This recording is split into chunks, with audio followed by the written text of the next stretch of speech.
中共近年来疯狂建造的那些诡异两栖驳船，到底是不是入侵的前兆？而更离奇的是，从保加利亚的盲眼龙婆，到英国的末日预言家帕克，再到印度的古老纳迪叶，再到印度神童阿南德，几乎所有知名通灵师和预言者都在指向同一件事情，但结局却出现了一个巨大的反转，让所有悲观预言瞬间翻盘。台湾究竟安不安全？今天我们就从头到尾把整件事情摊开来，好好说个清楚。2025年1月，国际知名军事网站海军新闻率先曝光了一组让全世界军事分析家都坐不住的卫星照片。在中国南方的广州龙穴岛造船厂里面，至少5艘前所未见的特殊驳船正在加速建造。这些驳船每一艘的前端都延伸出一条超过120公尺的超长公路桥面，这个长度比一个足球场还长，可以直接让坦克和装甲车从远洋货船上开到岸边的公路。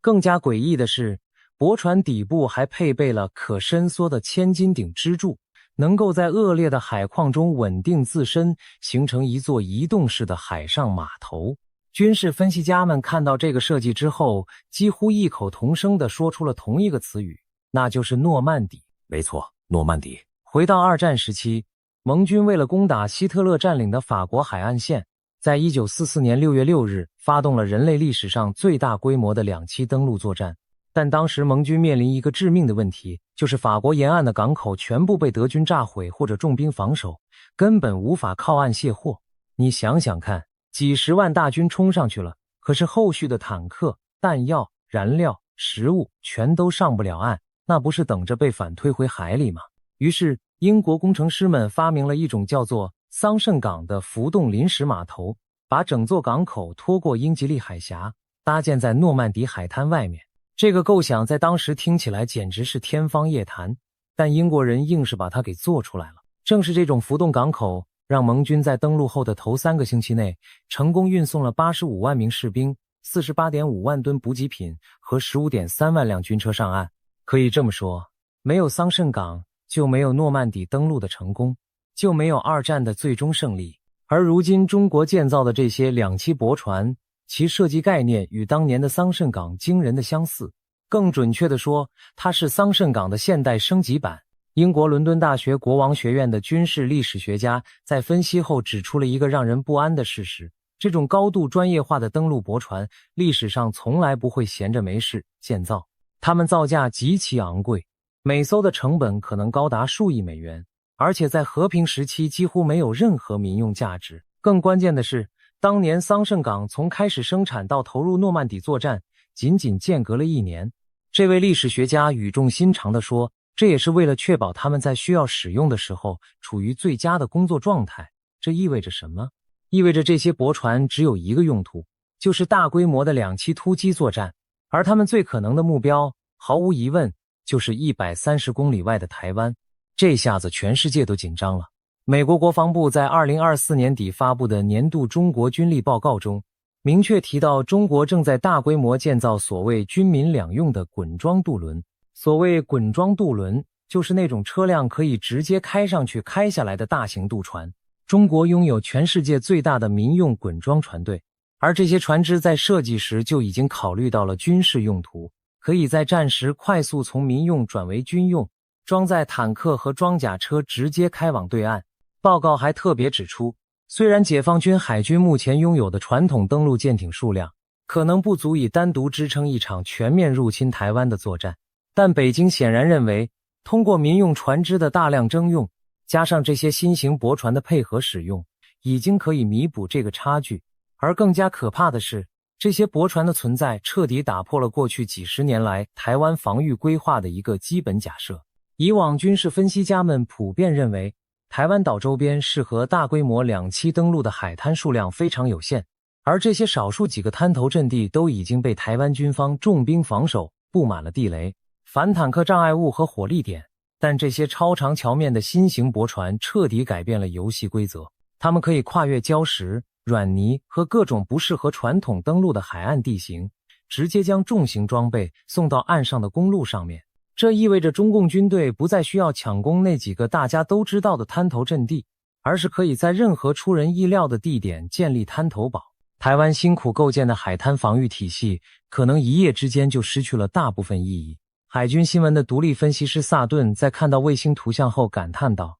我讨厌自己是对的。”他早在2025年1月就预测了这种入侵驳船的出现，而后续的卫星图像完全证实了他的判断。到了2025年3月，事态进一步升级。中国社交媒体微信上流出了一段后来被火速删除的影片，显示3艘驳船在中国南方海域的湛江南三岛进行了首次海上试验。影片中可以清楚看到，这3艘驳船通过千斤顶支柱稳稳地架设在浅水海域中，前方的超长桥面一路延伸到沙滩之外的公路上面，3艘驳船首尾相连，形成了一条连续不断的登陆通道。坦克可以从停泊在深水区的货船上开出来，一路通过驳船桥面，直接开上岸边的马路。美国新闻周刊在报道中用了一个令人不寒而栗的大标题：中国为对台地日行动打造的特种船只画面曝光。而海军新闻随后发布了更加详尽的技术分析文章，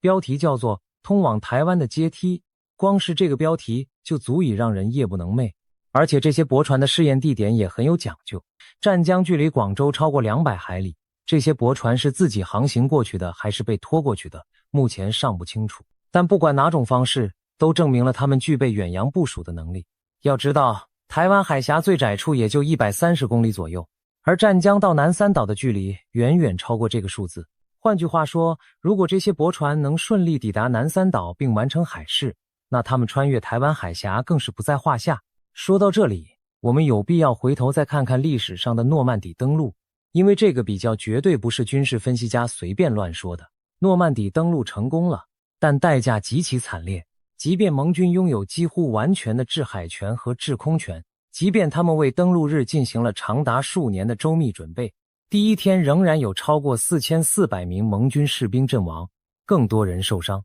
而且登陆行动好几次差点就要失败了。有些滩头的部队被德军压制的几乎要撤退，成功靠的是巨大的牺牲、高超的指挥技巧，以及不可否认的一点运气。那么中国如果试图对台湾发动类似的登陆作战呢？台湾海峡的平均宽度大约180公里，比英吉利海峡宽了好几倍。台湾西海岸的潮汐和天气条件非常复杂，每年真正适合大规模2栖登陆的天气窗口只有2到3个月。台湾的中央山脉从北到南纵贯全岛，最高峰接近4000公尺，这意味着就算你登陆成功了，接下来要面对的是在崇山峻岭中进行残酷的城市战和山地战。而台湾军方近年来大力发展的不对称防御战略，就是专门针对这种情境设计的。大量的反舰飞弹、水雷、岸基机动飞弹发射车，加上台湾自行研发的雄风系列巡弋飞弹和万箭弹等武器系统，都是为了让任何企图横渡海峡的舰队付出无法承受的代价。美国的 CSIS 智库在2023年进行的台海兵棋推演中就发现，即使在中国胜利的情境下，解放军的损失也是惊人的，可能包括数十艘大型军舰和数百架战斗机。这不是打赢打输的问题，而是就算打赢了，你能不能承受得起这个代价的问题。好了，军事情报的部分说完了，接下来我们要进入这整件事最诡异的部分，就是全世界那些通灵师们的预言。你可能会说，预言这种东西怎么能当真？但等你听完就会发现一件非常奇怪的事情，这些来自世界各地互不相识、文化背景完全不同的通灵师，竟然几乎都在指向同一个方向，而且其中好几位的过往预言记录确实让人头皮发麻。先说最有名的一位，来自保加利亚的盲眼龙婆巴巴万加。这位在1996年去世的传奇预言家，从12岁失明之后就开始展现预言能力。他据说曾精准命中了911事件、2004年的南亚大海啸、新冠疫情的爆发，以及英国2022年的毁灭性洪水。他的预言以隐晦的预言式语言记录下来，需要后人解读。而根据英国镜报的报道，他针对2026年留下了一系列令人毛骨悚然的预言。其中最令人担忧的一条，就是他预见中国将接管台湾。龙婆还预言这场区域冲突将引发连锁反应，导致美国与俄罗斯之间爆发直接且剧烈的对抗。最终甚至可能演变成第3次世界大战。与军事冲突同步到来的，还有毁灭性的全球金融海啸。预言暗示全球经济体系将面临瓦解，货币价值归零，人类可能被迫回归以物易物的原始交易模式。光是听到这里就已经够吓人了。但龙婆的预言还没完，他还预言2026年将发生多起毁灭性的自然灾害，包括大规模地震与火山爆发的连锁反应，加上极端天气，全球约 8% 的地区会遭受严重影响。更加玄幻的是，他还预测2026年11月，人类将首次与外星智慧生命取得接触，一艘巨大的太空船将进入地球大气层。好吧，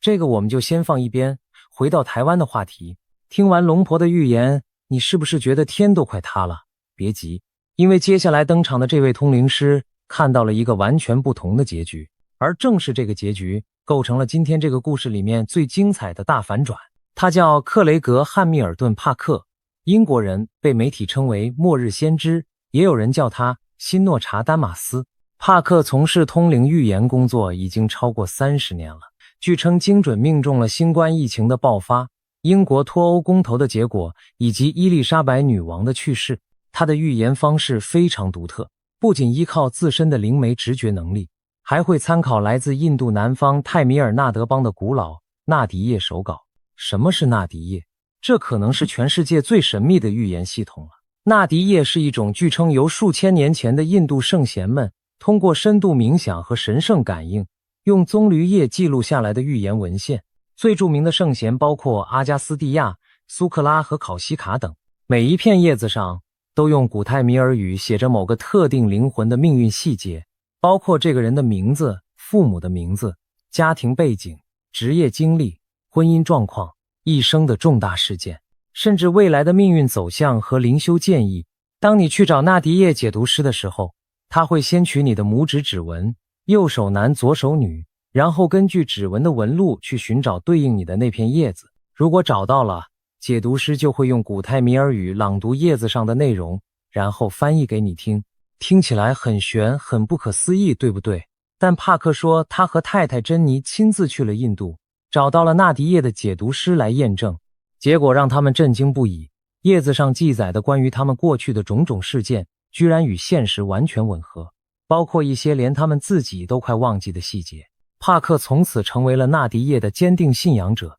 并且开始将纳迪叶的预言信息融入他自己的通灵预测中。那么帕克对2026年到底怎么说的呢？注意，这就是故事大反转的地方。帕克在2025年底发布的2026年全球预言影片中提出了一系列惊人的判断。首先，他特别提到了一个很有意思的中国传统文化元素。他说2026年的中国农历新年是赤马年，而在中国古代预言传统中，赤马年往往与战争、动荡和政权更替联系在一起。所谓赤马红羊，是古人用来形容天下大乱年份的说法。帕克说他看到的灾难景象与这个赤马年的寓意高度吻合，他认为这绝非巧合。接着他明确指出2026年3月将是高度敏感的时期，他预测台湾海峡可能出现一起军事摩擦事件，具体来说可能是飞机或者潜艇的碰撞事故，进而引发严重的紧张对峙，日本也会被直接卷入其中。听到这里，你可能想说，完了，跟龙婆说的不是差不多吗？台湾要出大事了。但帕克紧接着就丢出了那个惊天反转，他的原话翻译过来是这样的：在这场冲突中，台湾不会被并吞。不仅如此，帕克更进一步预言了一个让所有人都想不到的结局。他说，这场冲突的最终结果不是台湾被中国吞掉，反而是中国自身受到致命的重创。他看到中国会爆发严重的经济危机和社会动乱，习近平的权力将面临前所未有的挑战，甚至可能被迫淡出权力核心。帕克用了一个非常生动而震撼的比喻来形容中共政权即将面临的命运。他说那就像是冰川式崩塌。你看那些巨大的冰川，一开始只是表面出现了几道不起眼的裂缝，看起来没什么大不了的。但裂缝会慢慢扩大，从表面延伸到深层，然后某一天毫无预警地，整座冰川就轰的一声崩塌了，而且一旦崩塌就完全不可逆转。帕克说，这就是他看到的中共政权的未来。他甚至更加大胆地预言，崩塌之后的中国将分裂成许多个较小的国家或政治实体，最终形成类似欧盟那样的邦联式民主体制，各个地区之间边境开放，人们可以自由贸易和往来。帕克非常明确地说，2026年就是中共崩解的关键转折点，裂缝就在今年出现。等一下，你有没有发现一个问题？龙婆说中国会接管台湾引发三战，帕克却说中国会因为对台湾的冒险行为而自我崩塌，这两个预言不是完全矛盾吗？到底谁说的对？其实如果你仔细分析一下，他们说的可能并不完全矛盾，而是看到了同一个事件的不同阶段。有一种可能的解读是这样的，中共确实会对台湾发动某种形式的军事挑衅，可能是帕克说的碰撞事件，也可能是更大规模的军事封锁或者试探性攻击。龙婆看到的接管台湾的企图，指的就是这个阶段，但这场冒险行动最终不会成功，因为它立刻触发了美国、日本、澳大利亚等多国的强力介入和全面制裁。这场失败的军事冒险反而成为了压垮骆驼的最后一根稻草，引爆了中国国内早已暗流涌动的经济危机和政治不满，最终导致中共政权的瓦解。帕克看到的冰川式崩塌指的就是这个阶段。换句话说，台湾确实会经历一场惊心动魄的危机，但最终安全度过，而中共却因为自己的鲁莽冒险付出了毁灭性的代价。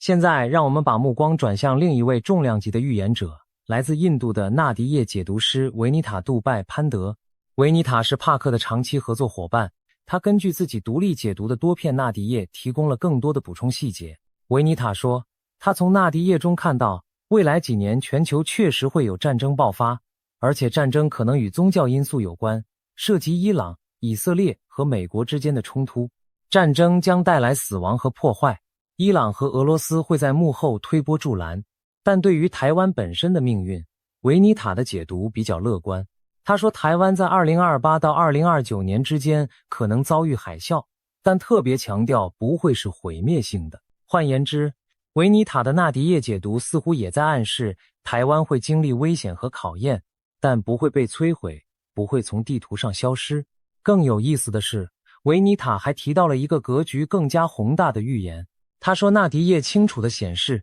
在这场全球动荡之中，有5个国家会受到最严重的冲击，分别是掌管海洋之国美国、龙之国中国、雪域之国俄罗斯、点燃佛灯之国印度以及帝国废墟的守夜人欧洲。而在这5者之中，有一个国家的整个政治体系会彻底瓦解，国家全面崩溃，面临从零开始的重启。维尼塔没有直接点名是哪个国家，但结合帕克的冰川式崩塌预言来看，目前全世界大多数解读者都倾向于认为，那个政治体系瓦解的国家就是龙之国中国。好了，通灵师们惊悚又离奇的预言暂时说到这里，你可能觉得这些全都是荒诞不经的胡说八道，对不对？但有趣的是，我们还没提到另一位重要的美国通灵师，洛杉矶的朱蒂·海文利，他也发布了2026年的预言，而他的说法恰好提供了一个折中的版本。朱迪预测中国的海空军力量确实会在2026年增加对台湾周边的巡逻频率，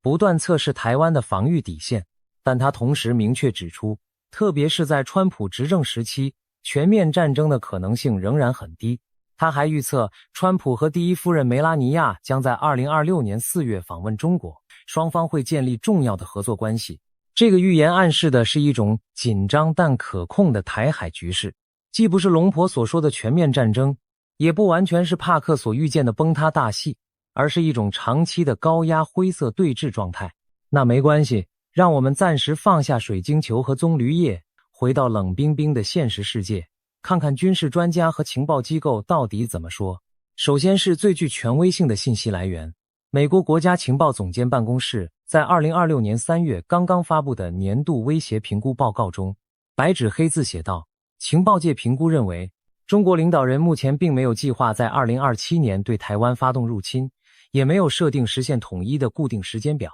这份报告直接反驳了过去6年来一直在华盛顿政策圈疯狂流传的所谓戴维森窗口理论。同时，报告评估北京必须在2049年之前解决台湾问题，以实现中华人民共和国100年民族复兴的目标。什么是戴维森窗口？故事要从2021年说起。那年3月，时任美军印太司令部司令的菲利普·戴维森上将，在美国参议院军事委员会的听证会上说出了那句后来被无数次引用的话。他说，北京已经设定了一个严肃的目标，要在2027年之前控制台湾。他还说，台湾显然是他们在那之前的野心之一。我认为这个威胁在这个10年内就会显现，事实上就在未来6年之内。这番证词在华盛顿引发了地震般的震荡，他后来被称为戴维森窗口，深刻影响了美国国会此后数年的军事拨款决策。仅在1年之内，国会就为新成立的太平洋威慑倡议授权了71亿美元的预算。2024年，另一位前印太司令部司令阿奎利诺上将也附和了这一说法，在国会卸任听证会上宣称，所有迹象都表明，解放军正在按照习近平的指示，准备在2027年之前具备入侵台湾的能力。但2026年的最新情报评估却说，且慢，事情不是这样的。北京确实希望解放军做好准备，但具备入侵能力和真的要入侵是两回事。情报界认为，北京在决定是否以及如何追求军事统一方案时，美国是否会直接军事介入，以及全球范围内的经济和政治后果。那为什么戴维森窗口很可能是错误的，或者至少是被严重夸大的呢？专家们指出了好几个非常关键的原因。第一个原因，中国军方正在经历一场史无前例的反腐大清洗。过去几年，多名高级将领和国防官员被免职甚至逮捕，包括火箭军的多位主官。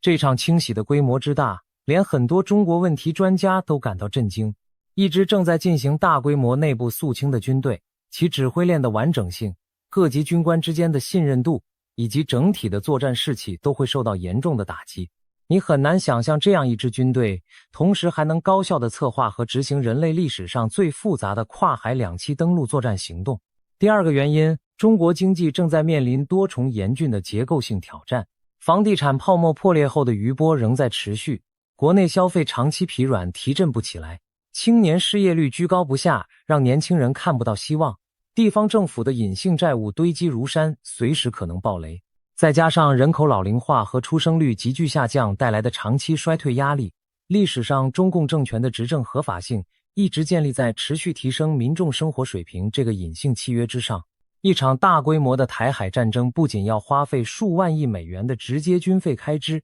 还会招来全球制裁，导致外贸和投资断崖式下跌。这对已经步履蹒跚的中国经济来说，简直就是自杀式行为。第三个原因，也是最关键的一个，就是多国介入的强大威慑效应，这才是今天整个故事里面最让人感到安心的核心部分，也是为什么帕克的反转预言可能比龙婆的末日预言更加接近真实的原因。让我们好好看一看，如果台海真的爆发全面冲突，到底有哪些国家会站出来。首先也是最重要的一个是日本，在所有美国盟友当中，日本是对台湾防御最关键的单一国家。原因非常简单而直接，日本的西南诸岛链从九州南端的种子岛开始，经过乌九岛、奄美大岛、冲绳，一直延伸到距离台湾仅仅110公里的与那国岛，构成了所谓第一岛链的核心地理环节。美军在日本拥有大量军事基地设施，包括冲绳的加手纳空军基地、佐世保海军基地、横须贺第7舰队母港等等。更加重要的是，东京和华盛顿近年来已经开始在日本西南诸岛进行越来越频繁的双边军事演习，美军也开始在这些岛屿上轮换部署兵力和反舰飞弹系统。日本自卫队则在那里大规模改善基础设施和预制军事补给品。日本近年更是将国防预算提升到了历史性的高水平，并发布了明确以台湾为战略规划核心的国防战略文件。日本为什么这么拼命？因为日本比世界上任何其他国家都更清楚地明白一个道理，如果台湾落入中共手中，日本的海上生命线就会被彻底掐断。台湾海峡是日本石油、天然气和各种战略物资进口的必经之路，全日本超过 80% 的能源供应都要经过这片海域。台湾一旦易手，日本就会在地理战略上被中国形成的弧形包围圈给死死困住。日本前首相安倍晋三说过一句后来被全世界广泛引用的话，台湾有事就是日本有事，日本有事就是美日同盟有事。这句话不是客套的外交辞令，这是冷酷的地缘政治现实。然后是澳大利亚。作为美国在印太地区最坚定的盟友之一，澳大利亚已经通过2021年宣布的 AUKUS 协议，也就是澳大利亚、英国和美国的三方安全伙伴关系，将自己深度绑定在了印太安全架构的最前线。AUKUS 最核心的内容就是向澳大利亚转让核动力攻击潜艇技术和舰艇，虽然这些潜艇要到2030年代中期才能全部交付到位，但 AUKUS 发出的战略信号已经非常明确。三个强大的英语系国家手拉手联盟，准备在印太地区全力对抗中国的军事扩张。美国国务院的2号人物甚至在2024年公开将 AUKUS 潜艇计划与遏阻中国对台湾的任何军事冒险直接挂钩，这在外交语言中已经算是非常直白的表态了。再看菲律宾，菲律宾的地理位置让它天然就成为台海冲突中不可忽视的关键角色。菲律宾北部的吕宋岛距离台湾南端仅200多公里，美国和菲律宾已经签署了强化防御合作协议，扩大了美军可以使用的菲律宾军事基地数量。美国、日本和菲律宾三方更是在2024年举行了历史性的首次三边领导人峰会，之后又进行了首次三边人道主义救灾桌上推演。这种三边合作机制看起来好像只是在练习救灾，但明眼人都看得出来，它的真正目的是为台海危机时刻建立起一套多国协调联动的指挥和后勤体系。甚至连远在大西洋那边的欧洲北约成员国，虽然确实不太可能直接出兵参战，但在经济制裁和外交压力方面也绝对会发挥巨大的作用。俄乌战争已经向全世界展示了西方国家联手实施全面制裁时的惊人破坏力。俄罗斯的经济被制裁搞得满目疮痍，而中国经济对全球贸易的依赖程度比俄罗斯高出不知道多少倍。如果中共冒险攻台，等待他的将是比俄罗斯所遭受的制裁严厉10倍甚至100倍的全面经济惩罚。光是被切断与西方金融体系的联系这一条，就足以让中国的出口导向型经济瞬间休克。美国国防部在2026年发布的最新版国防战略中，更是正式将中国定义为步调挑战，也就是美国军事现代化的首要参照对手。战略文件明确要求美军沿着第一岛链构建、部署和维持强大的拒止防御态势。所谓拒止防御，就是我不一定要打败你，但我一定要让你知道你打不过来。从日本、台湾、菲律宾一直到印尼的整条岛链，都将成为阻止中国向更广阔太平洋投射军事力量的坚固地理屏障。所以你看到了吗？这就是整幅图景的全貌。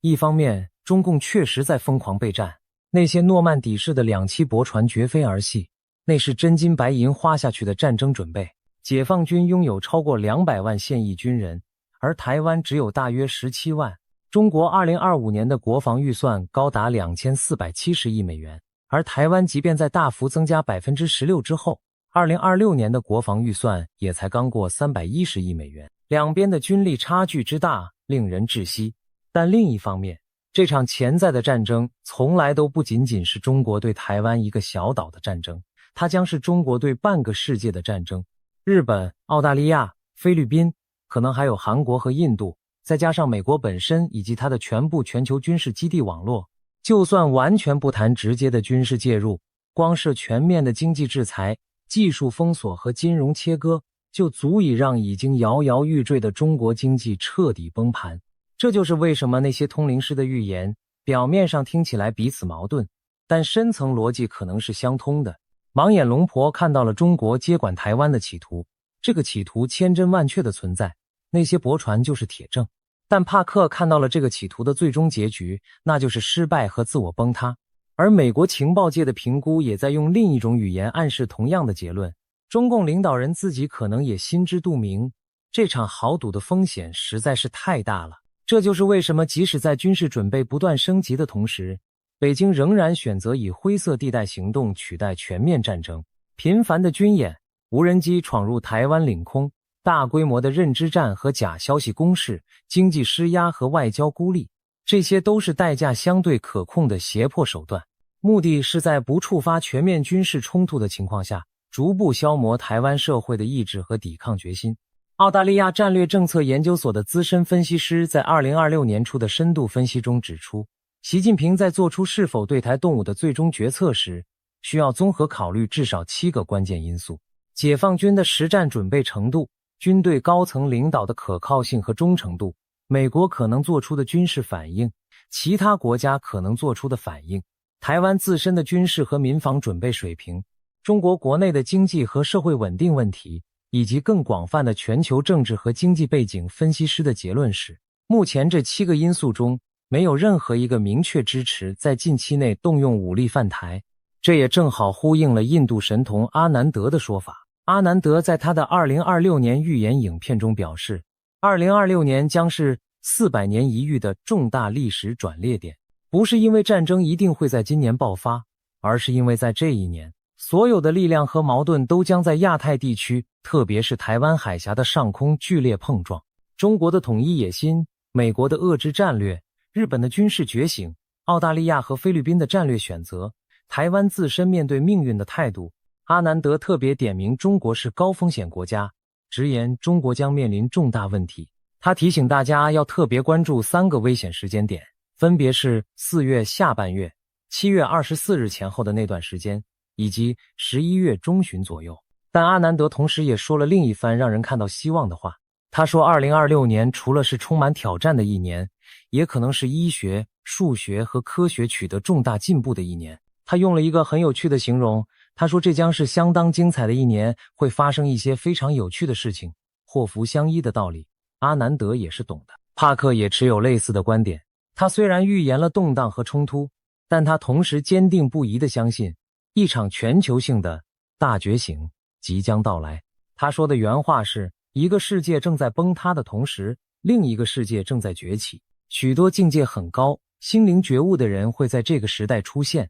他们是拥有超能力的觉悟者，就像佛陀或者圣人那样的存在。在他们的带动下，一场全球性的心灵觉醒即将席卷而来。帕克甚至充满感情地说，我们非常幸运能出生在这个历史时期，因为地球上的每一个人都有机会获得心灵上的启悟，觉醒的我们会像天上的星星一样闪耀。好了，让我最后做一个比较接地气的总结。台湾到底安不安全？从目前所有可信的军事情报、专业分析和预测市场数据综合来看，2026年到2027年之间，中国发动全面入侵台湾的可能性仍然处于比较低的水平。全球最大的预测市场平台上，真金白银押注的交易者们给出了大约 90% 的概率，认为中国不会在2026年底之前发动入侵。这个平台上有超过1290万美元的真金白银在押注这个问题，所以这些数字可不是随便说说的，而是每一个交易者用自己的钱包在表态。到2026年6月底之前，入侵的概率更是低到只有 5% 左右。美国情报界在最新报告中也正式否定了所谓2027年固定侵台时间表的说法。美国海军研究所在报道中引用了解放军追踪组织创始人的分析，认为这份报告延续了美国情报界一贯的评估立场，即中国希望和平解决台湾问题，没有固定的武统时间表，但同时也在努力建设具备入侵台湾和击败美军干预能力的军事力量。但是可能性低，绝对不等于风险为零。那些两栖驳船是真实存在的，解放军每隔几个月就要对台湾实施一次大规模围岛军演也是真实存在的。灰色地带行动正在加速常态化，更是不争的事实。台湾的命理师蔡尚基在2025年底发表的2026年预言中就指出，美中对抗在2026年将进入最紧绷的阶段，经贸、科技和军事全面对弈。台海虽然不至于立即爆发全面战争，但将长期处于准战争状态，军演、飞弹、试射、认知作战都将成为日常生活的一部分。蔡尚基同时也指出，正因为台湾在人工智慧、半导体和无人化技术领域的核心地位，台湾有事已经等同于全球经济危机。这既是台湾面临的风险，同时也是台湾最大的安全保障。因为没有人承担得起台湾半导体产业停摆的代价，包括中国自己。你可能不知道，台积电一家公司就生产了全世界超过 60% 的先进半导体晶片，而最尖端的制程技术更是接近垄断地位。你的手机、你的电脑、你开的车，甚至全世界的军事系统和人工智慧数据中心，几乎全都离不开台湾生产的晶片。如果台湾因为战争而停摆，不是某一个国家受损，而是整个人类的数位文明都会陷入瘫痪。这就是为什么外交事务杂志在2026年2月的一篇重磅分析文章中用了一个非常耸动的标题，叫做台湾的完美风暴。文章指出，过去1年中国对台湾统一议题的态度明显变得更加激进和不可商量。但文章同时也强调，正是因为台湾的半导体产业对全球经济的极端重要性，任何破坏台湾稳定的军事行动都将招致全世界的一致反对。这就引出了一个非常有意思的悖论，中国越是需要先进晶片来发展自己的人工智慧和军事技术，它就越不能冒险摧毁台湾的半导体工厂。但中国越是觊觎台湾的半导体技术想要据为己有，它对台湾动武的动机就越强。这个矛盾本身就构成了一种微妙的平衡，只要这个平衡不被打破，台湾就是相对安全的。而台湾之所以能够在如此巨大的压力之下依然保持安全，关键因素有3个。第一，台湾自身不断强化的防御准备，包括大幅增加国防预算，加速采购美国先进武器，发展不对称防御战略，以及通过额外的特别国防预算来支撑长期的军事现代化。第二，多国介入形成的集体威慑网络，日本、澳大利亚、菲律宾、美国以及更广泛的 AUKUS 和4方安全对话机制已经织成了一张越来越严密的安全大网。任何对台湾的军事攻击都不会只是中国对台湾的双边冲突，而是中国对半个世界的全面对抗。第三，中国自身的经济困境和内部问题。习近平不是疯子，他非常清楚，一场失败的台海战争不仅会终结他个人的政治生涯，还可能终结中国共产党70多年的统治。在经济增长持续放缓，房地产危机迟迟看不到尽头，人口加速老龄化的大背景下，发动一场注定遭到全球制裁和经济孤立的大规模战争，无异于政治自杀。所以最后回到我们开头提出的那个问题，那些来自世界各地的通灵师们，他们到底看到了什么？也许他们看到的不是某一天某一刻具体会发生的坦克上滩和炮火连天，他们看到的是一种更深层的历史趋势和命运能量的流动。龙婆看到了冲突的阴影，那是因为冲突的种子确确实实已经种下。那些驳船，那些军演，那些越来越激烈的外交对抗就是证据。帕克看到了崩塌和新生，那是因为旧秩序确实正在动摇松动，而一个新的世界秩序正在艰难但不可阻挡地破土而出。阿南德看到了400年一遇的转捩点，那是因为我们确确实实站在了一个人类历史的重大十字路口上。但所有这些通灵师不约而同地传达了一个共同的信息，那就是最终的结局并非命中注定，不可改变。纳迪叶的核心教导一直在强调，未来是可以通过个人的选择和集体的行动来改变的。帕克反复说过，他公开分享这些预言的目的不是散播恐惧和焦虑，而是鼓励全世界的人们发送正面的思念和祈祷，用集体的善意和觉醒来减轻灾难的冲击。维尼塔也温暖地说过，未来是光明的，大家不需要担心，因为在一个世界崩塌的废墟之上，一个更美好的世界正在悄然崛起。台湾人自己又是怎么看这一切的呢？也许最好的态度就是那句流传已久的老话，准备最坏的，期待最好的。不要被那些末日预言吓得六神无主，但也千万不要掉以轻心，就此松懈。这座小岛在过去几十年里经历了太多次被人预言即将灭亡的时刻，结果每一次都挺了过来，而且每一次都活得比那些悲观预言家们想象的更好更强。也许这就是台湾最强大的真正能力，不是军事力量，不是经济奇迹，而是那种在风暴的正中心依然能够保持清醒头脑和坚韧意志的精神力量。最后让我引用帕克的一句话来结束今天的内容，他说，如果你渴望去天堂，天堂就在你心里，人生就像是一场旅程，最终归于神。要是我们都用这样的心态去看问题，一切都会豁然开朗。战争、灾难，对于觉醒的我们来讲，都只是旅途中的风景而已。试想一匹烈马冲进火海，嘶鸣挣扎之后，竟然带着满身伤痕冲出了火海。这惊心动魄的一幕，就是泰国预言家普莱眼中2026年的缩影。普莱何许人也？这位被称为神婆的泰国通灵师，因曾准确预言2025年缅甸强震而名声大噪。他自称并非算命师或占星师，而只是个替灵界翻译讯息的人。最近，他透过访谈分享了一系列对2026年的惊人预言，引发各界热议。更巧的是，2026年正逢60年一遇的丙午马年，俗称火马年，在东方文化中一向带有动荡不祥的意味。上一次的1966年火马年，中国大陆爆发了文化大革命，天下大乱。再往前推60年的1906年，旧金山发生特大地震与火灾，整座城市化为灰烬。火马之年往往伴随烈焰与巨变，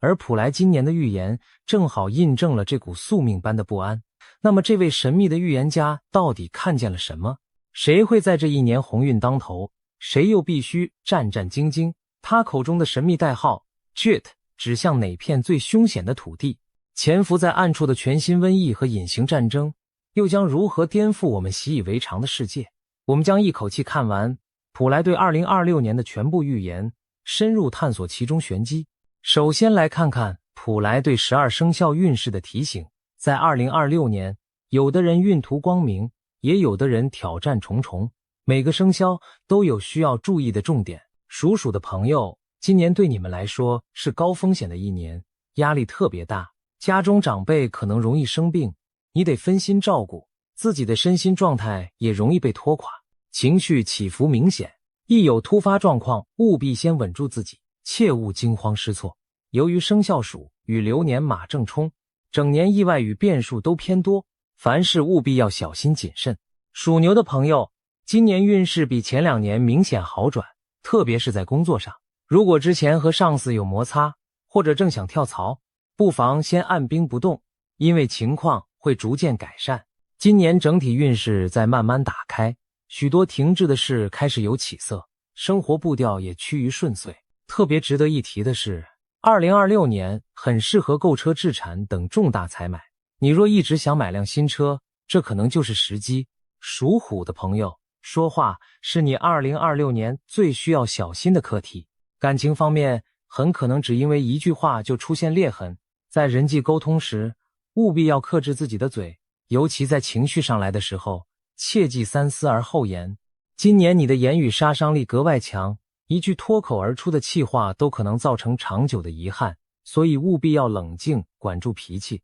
属兔的朋友，今年最大重点在健康，特别要注意心脏和胰脏方面的问题。如果你本身有慢性病，或者正面临重要医疗抉择，一定要多咨询几位医生的意见，不要草率下决定。今年身体是你事业与生活的基础，一旦健康出问题，其他计划都可能被打乱，所以务必要对自己的身体状况上心。属龙的朋友，今年你的感情和财运都有亮眼表现，不过财富多半来自过去，例如追回积欠款项，获得理赔金，或者重新启用闲置的旧资源。今年属龙者会非常忙碌，很多事情都得亲力亲为，是属于劳碌奔波才能开花结果的运势。虽然最后能收获成功，但过程真的很累，可能长期睡眠不足，切记再忙也要注意休息，身体垮了就前功尽弃。属蛇的朋友，今年要特别当心双腿和意外伤害，靠近车轮、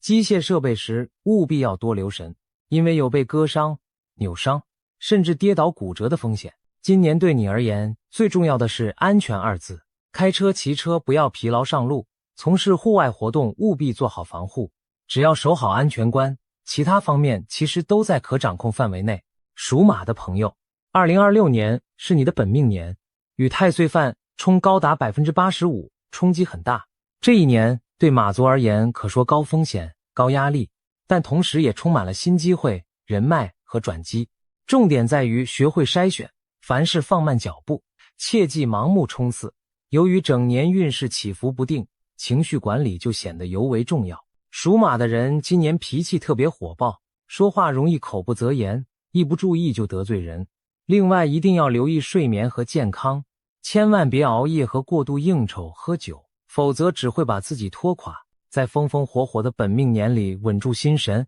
你才能化险为夷，闯出新局。属羊的朋友，2026年请先照顾好身心，你可能经常感到疲惫没精神，意志力下滑，建议先检查一下是不是长期久坐、缺乏运动或生活习惯不佳导致的。如果是，赶紧改善作息，多活动筋骨。今年属羊者的运势关键在于调养生息，把自己的状态养足了，才能迎接下半年的发展机遇。属猴的朋友，对你们来说，离家越远，财运越好。今年若有出国、外派工作、跨城市长途通勤的机会，不妨大胆尝试，奔波反而能带来可观收入。感情运也不错，甚至有机会经营远距离恋情，网络邂逅或异地情缘，都可能开花结果，成就美满姻缘。今年就是要走出舒适圈，天地辽阔，财源广，缘分说不定也在远方等着你。属鸡的朋友，今年与太岁有约3到4成的犯冲，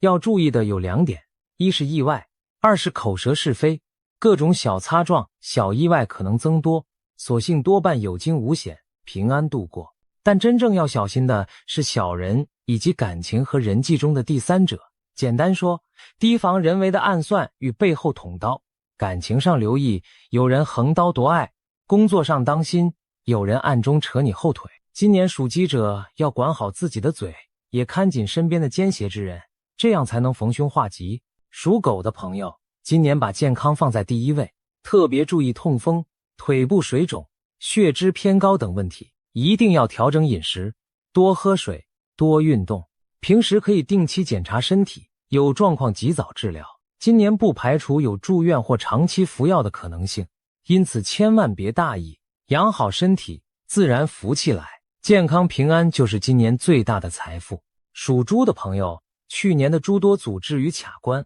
到了今年将逐渐化解，整体运势会越来越顺利，尤其是贷款审批、资金筹措这类烦心事，3月之后会明显变得轻松。若你有创业开店或租赁店面的打算，今年很可能找到理想的门面，特别适合从事饮食相关生意。有汤有面的类型最旺，像是卖拉面、牛肉面或各种热腾腾的汤品都很不错。今年属猪人可以好好把握时机，把去年延宕的计划付诸行动。总的来说，今年属龙、属猴、属猪的运势相对亮眼，有望忙中得财，苦尽甘来。而属鼠与属马的朋友则要格外谨慎，一个与太岁正冲，一年之中变化多，风险高；另一个逢本命年，各种挑战接踵而至，实属不易。当然，运势不佳时更加需要保持乐观与耐心，提早防范潜在的问题，也就能将坏运影响降到最低。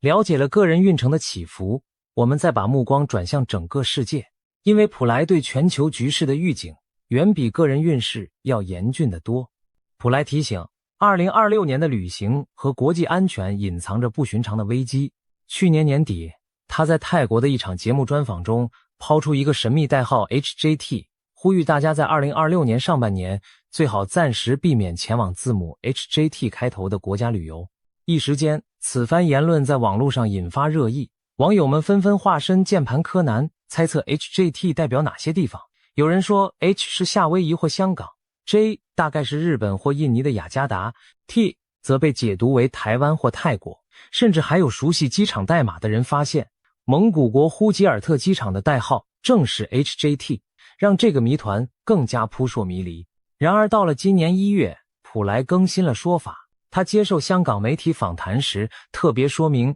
之前提到的 HJT 其实是指去年的情况。至于2026年，需要特别留意的会是 JITP 这4个字母。换言之，有4个名称以 JITP 开头的国家，在今年格外需要避免或慎行。虽然他没有直接点明是哪4国，但不少人猜测这可能指向西太平洋附近的几个国家。J 很可能是日本， I 或许代表印尼 Indonesia， T 指台湾， P 则可能是菲律宾。这些地区要么火山地震频繁，要么地缘局势紧张，都让人不得不提高警觉。普莱还透露了今年哪些月份出行风险最高，哪些时段相对适合出门。他警告，2026年最险峻的时期将落在年初和盛夏大约5月到7月间，尤其麻烦。相对而言，到了年底，情势可能稍微平稳一些。总之，今年如果能不出远门，就尽量留在家中，特别是携带儿童。长辈的家庭旅游更要三思而后行，除了目的地选择需慎重，交通工具本身也潜藏杀机。普莱语带忧色地指出，凡是跟飞机有关的事情都很可怕，他严肃呼吁相关航空业者2026年务必做好飞机的维修与安全检查，因为他担心今年恐怕会发生严重的空难，而且在他看来，这起空中浩劫很可能源自人为疏失或航空公司维护不当，而非不可抗力的天灾。换言之，如果各方警觉性不够，一场本可避免的悲剧就可能降临。事实上，2026年刚开局不久，就出现了与普莱预警不谋而合的不幸事件。他提醒大家小心与列车有关的重大事故。结果1月中旬，泰国曼谷一处高铁工地发生了起重机倒塌砸中下方行驶列车的惨剧，至少32人当场罹难。没想到几天后，西班牙南部又传出2列高速列车正面相撞的重大意外，造成约40人丧生，成为当地10多年间最严重的铁路事故。这2起事件一出，许多人不寒而栗地回想起普莱的警告，更加深了对他预言的信服。才刚踏入马年没多久，他预见的列车祸事便接二连三地应验了。然而，更令人不安的是，普莱对全球灾难与人类前途的预言远不止旅行风险而已。他清晰描绘出2026年一幅惊心动魄的图景，战火、天灾和瘟疫交织，人类将面临前所未有的严峻考验。普莱形容，今年可能会出现水火并行的极端现象，同一时间，地球上一处在水深火热，另一处却烈焰肆虐。在他的意象中，首先出现的是象征火的灾难。他看到巨大的爆炸场景，伴随着砰砰震耳欲聋的巨响。这可能是一场大火灾，也可能是战争的硝烟。因为接着他又看见2个世界级大国发生了剧烈的碰撞，这2强相争的战火规模惊人。普莱不愿直说那2个国家的名字，只暗示他们距离泰国非常遥远，但他忧心地表示，届时战争影响所及之广，连远在东南亚的泰国都难以幸免，整个世界恐怕都会被卷入动荡之中。紧接着，水的灾难画面也出现在普莱眼前，仿佛老天的水龙头突然坏掉，不停地下着倾盆大雨，气候极度反常，以至于一些从不刮台风的国家也出现了前所未见的风暴肆虐。一边是洪水泛滥，暴雨倾城，另一边却是火光冲天，干旱焚野，水火两重天的场景可能同时在不同地域上演。谈到这里，很多人自然联想到地震、海啸等灾害。就在2025年底，邻国一场强震的余波让曼谷大楼摇晃倒塌，令当地民众经历了一场惊魂。对此，普莱倒是提供了一丝让人宽心的消息。他预计2026年的地震情况应不至于像去年那样严重，至少不会再出现曼谷大楼倒塌那种灾情。然而，天下仍难太平。他接着表示，到了2027年，全球地震反而可能更加频繁，其中相当一部分地震甚至不是天然发生，而是由人为因素触发。普莱的这番说法相当大胆，也令人震惊。他认为有某些国家正在海底进行秘密的武器试验，甚至刻意选在地壳断层带引爆来展示武力。他们以为这样秀完肌肉就风平浪静，没想到在地底深处引发了连锁反应，导致接二连三的异常地震发生。如果真如他所言，连地动山摇这种天灾都可能变成人祸，那么我们以往对世界的认知将面临颠覆性的挑战。至于人类彼此间的战争，普莱也给出了肯定的答复。2026年肯定会有战事爆发，但不会是人们想象中的那种全面战争。他说，今年的战争会分成2种形式，一种是看得见的传统冲突，另一种则更为可怕，他称之为隐形的战争。这场隐形战争指的不是坦克、大炮你死我活的正面交锋，而是透过生物武器在暗中进行的较量，而且它不是一次性全面爆发，而是带有试验性质，局部性地悄悄投放。也就是说，在短时间内，我们可能看不到大规模热战或全球封国动员的场景，但随着这场无形战争的推进，会有越来越多人离奇染病倒下，得了一种说不清、查不出的怪病。没错，普莱所警告的真正危机就是瘟疫，而且不是一般的传染病。当被问到2026年的疫情是否会很可怕时，普莱甚至没有直接使用病毒或传染病这些字眼，他只说了神秘的3个字：新东西。而正是这个看不见摸不着的新东西，成了整个2026年预言中最骇人的隐患。普莱强调，2026年很可能只是开始，真正需要高度戒备的是后面几年。有人追问，这场灾疫会不会重演5-6年前那种全球大流行、封城锁国的局面？普莱的答案是否定的，但也许更加令人毛骨悚然。他说，这次的疫情未必会一次性大爆发，而是会像花瓣凋零、树叶飘落一样，人们一批一批的死去。而且此病不一定全球同步爆发，而是先在某些地区、某些国家集中发生，再逐步扩散开来。或许不至于出现全面封城，所有人困在家中的极端光景，但他已经看到非常可怕的画面。在疫病肆虐的地区，人们成群接连的倒下，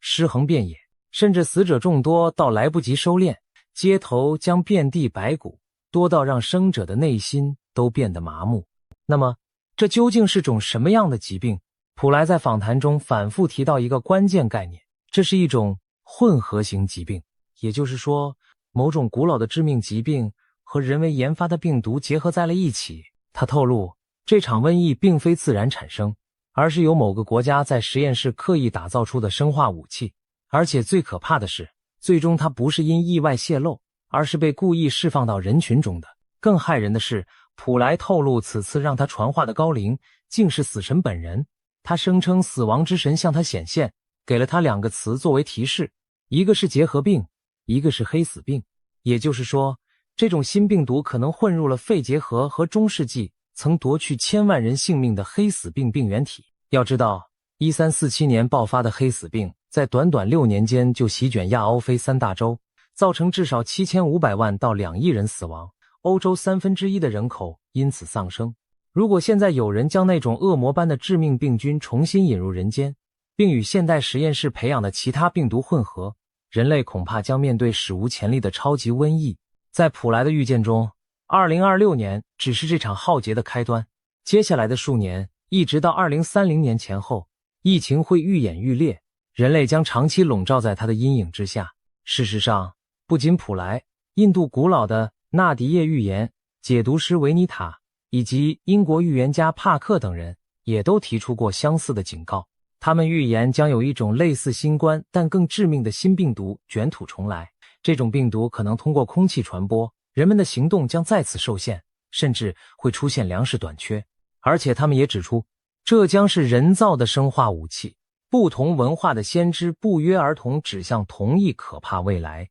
不能不让人背脊发凉。除了瘟疫，对于传统意义上的战争，普莱也有所暗示。不少解读认为，普莱眼中那场远在天边的大国冲突很可能与当前亚洲最敏感的火药库有关。他曾以代号暗示 C 国和 T 国将有战事，指的正是中国大陆与台湾之间可能爆发的冲突。一旦台海局势失控爆发战争，美国等世界强权势必卷入其中。东方燃起战火的同时，西方世界也难免陷入黑暗动荡。民间还流传着一句玄妙的预言，隐隐传达出相似的警讯：26红马血火喷，夕阳暗无天日。意思是说，在2026这个火马之年，东亚可能烽火连天，血流成河，而西方国家则经济崩溃，社会混乱。一旦这可怕的剧本上演，人类文明将面临2战以来前所未有的巨变。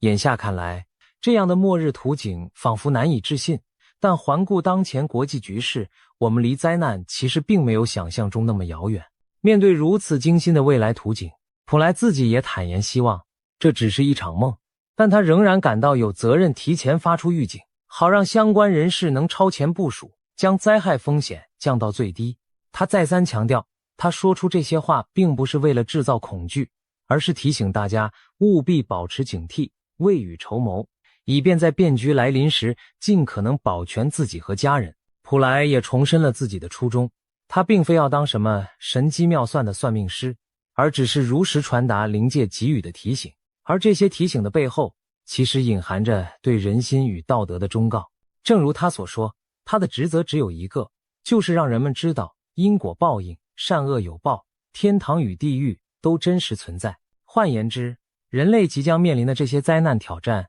也许正是我们过往所作所为的因果反应。在劫难降临之前，如果能醒悟并行善积德，也许就能改变某些既定的命运。那我们有没有可能改写这黑暗的预言呢？预言的作用从来不是坐视不管的等待厄运，而是在警示中争取转机。或许未来并非铁板一块，只要人心向善，努力防范，我们依然有机会避开最坏的结局。就像那匹冲进火海的烈马一样，如今我们人类已踏入了2026年这座险境。接下来的日子，也许每一步都充满危机，每个月都挑战不断，但只要我们不失理智与良知，保持团结与勇气，或许最终仍能从烈焰中冲杀出一条生路。在这充满未知考验的一年里，让我们谨记普来的这些预警，照顾好自己的亲人和健康，为可能的动荡做好准备，多行善积德，保持正气。倘若我们足够幸运，也足够警醒，也许当下一年曙光到来时，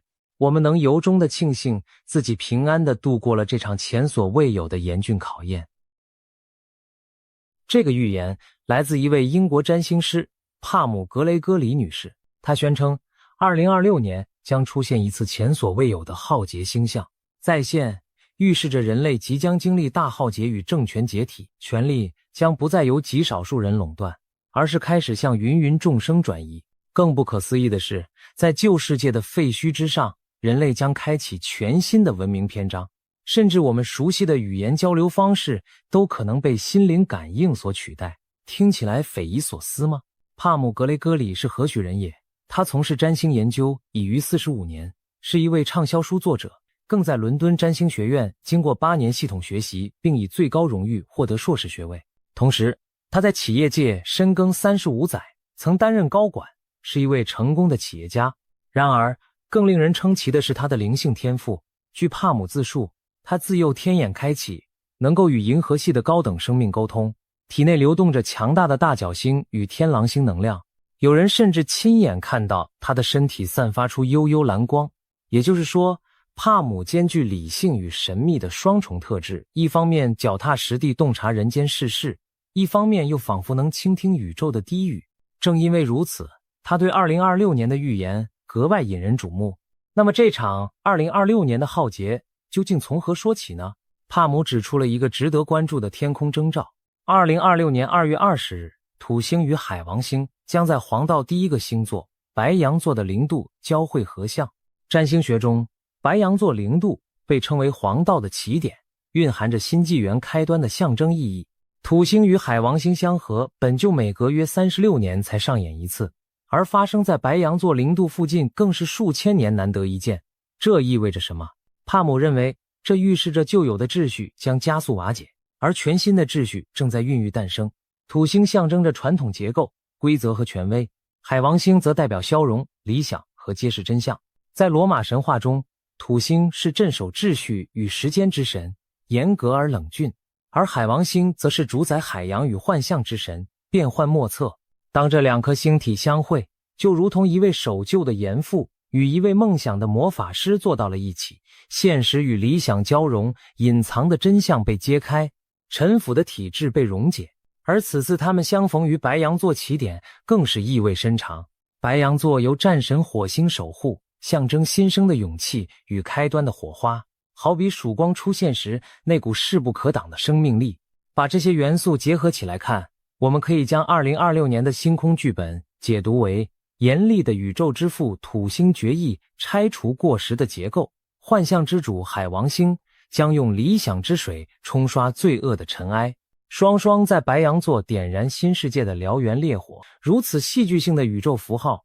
难怪让帕姆坚信人类正站在巨变的门槛上。历史上，每当土星与海王星合相，人类社会往往出现翻天覆地的变革。想象一下1917年，彼时第一次世界大战正酣，而在东方，俄国爆发革命，末代沙皇罗曼诺夫王朝轰然倒下，随之崛起的是一个全新的政权形态。在1917年土星海王合相的影响下，旧有的帝制崩解，世界版图开始重新洗牌。再看1952年至1953年，土星与海王星再度相合，那前后正值二战后冷战格局形成之际，斯大林在莫斯科撒手人寰，统治苏联数十年的铁腕独裁者就此谢幕。而在同一年，婴儿普京在列宁格勒呱呱坠地，仿佛命运在权力更迭中种下了新的伏笔。那段时期，苏联政坛风云变幻，东西方对峙下世界力量对比发生转折。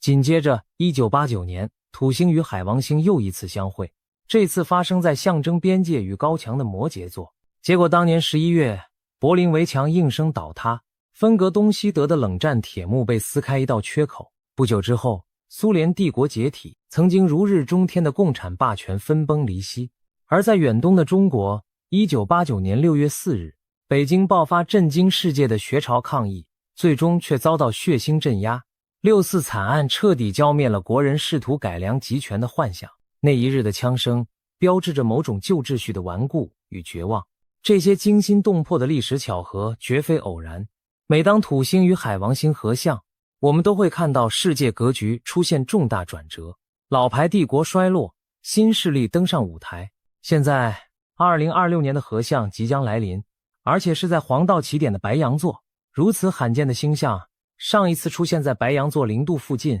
可能要追溯到几千年前人类文明的黎明时分。换言之，这一次或许将掀起6000年一遇的大变局。帕姆相信，2026年的这场宇宙相会将彻底改写人类历史的走向。那么这场改写将如何展开呢？帕姆针对当今世界几大强权给出了他的预示。在美国方面，他暗示2026年美国政局将非常有趣，充满变数。前任总统川普主导的某项和平协议最终结果如何，可能出人意料。总之，在土海合相的推动下，美国政治舞台也许会上演戏剧性的转折，谁也无法笃定未来将走向何方。而在俄罗斯，帕姆预言其版图和政权同样将经历震荡。多年的战争与扩张野心可能让俄国的国界发生变动，或许克里姆林宫对邻国领土的觊觎一时得逞，但讽刺的是，胜利的同时可能孕育着权力的更迭。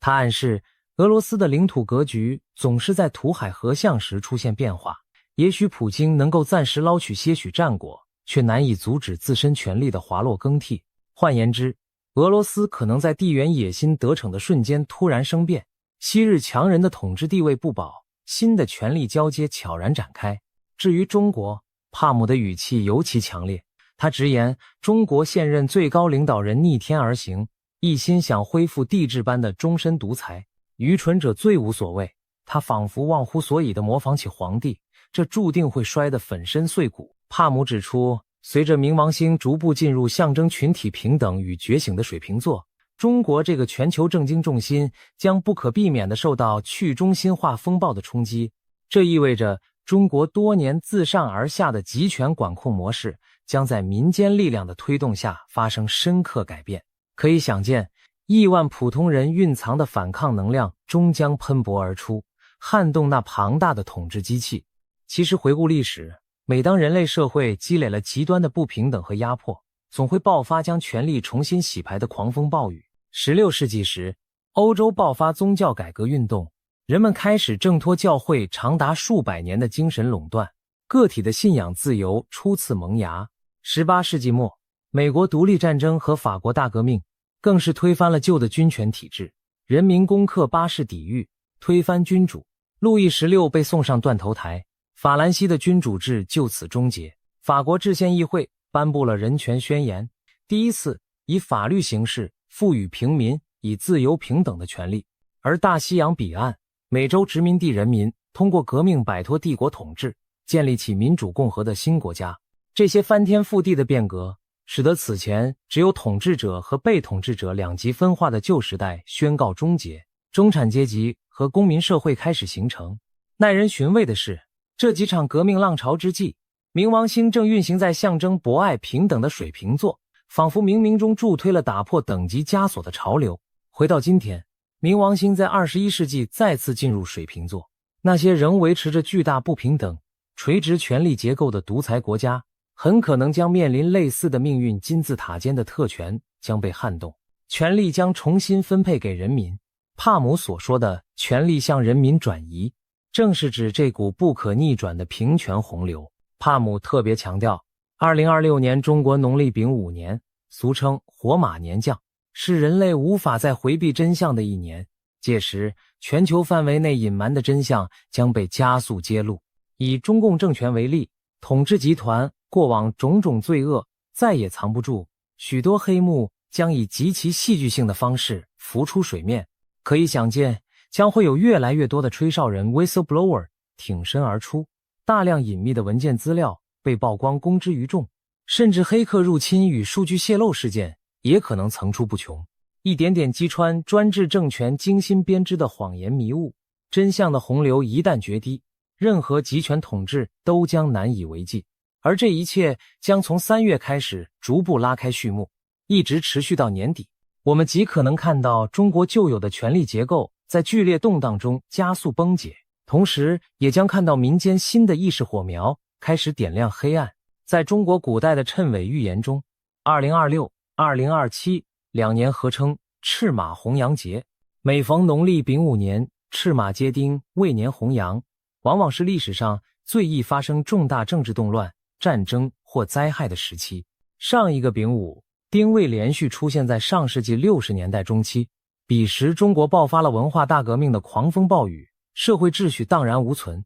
再上一个则是1906年前后，清政府在内忧外患中摇摇欲坠，各地革命风潮暗流涌动。几年后，清王朝走向土崩瓦解，许多预言都指向这是中国巨变的关键时间点。事实上，从古至今，关于这场变局的预言从未间断。中国流传的推背图、烧饼歌等预言书，均在结尾章节隐晦预示过中华大地将经历一场空前的动荡和重生。所谓黑马嘶叫赤龙起，人人自危莫敢前之类的句子，在民间被解读为指向21世纪2020年代中期的巨变。而西方的圣经启示录、诺查丹马斯、百诗集等经典预言中，也能找到对世界末节与新世纪来临的隐喻。当古今中外的种种预言不约而同将目光投向这个时间点，不禁令人脊背发凉的同时，又隐隐燃起希望。或许正如那些预言所述，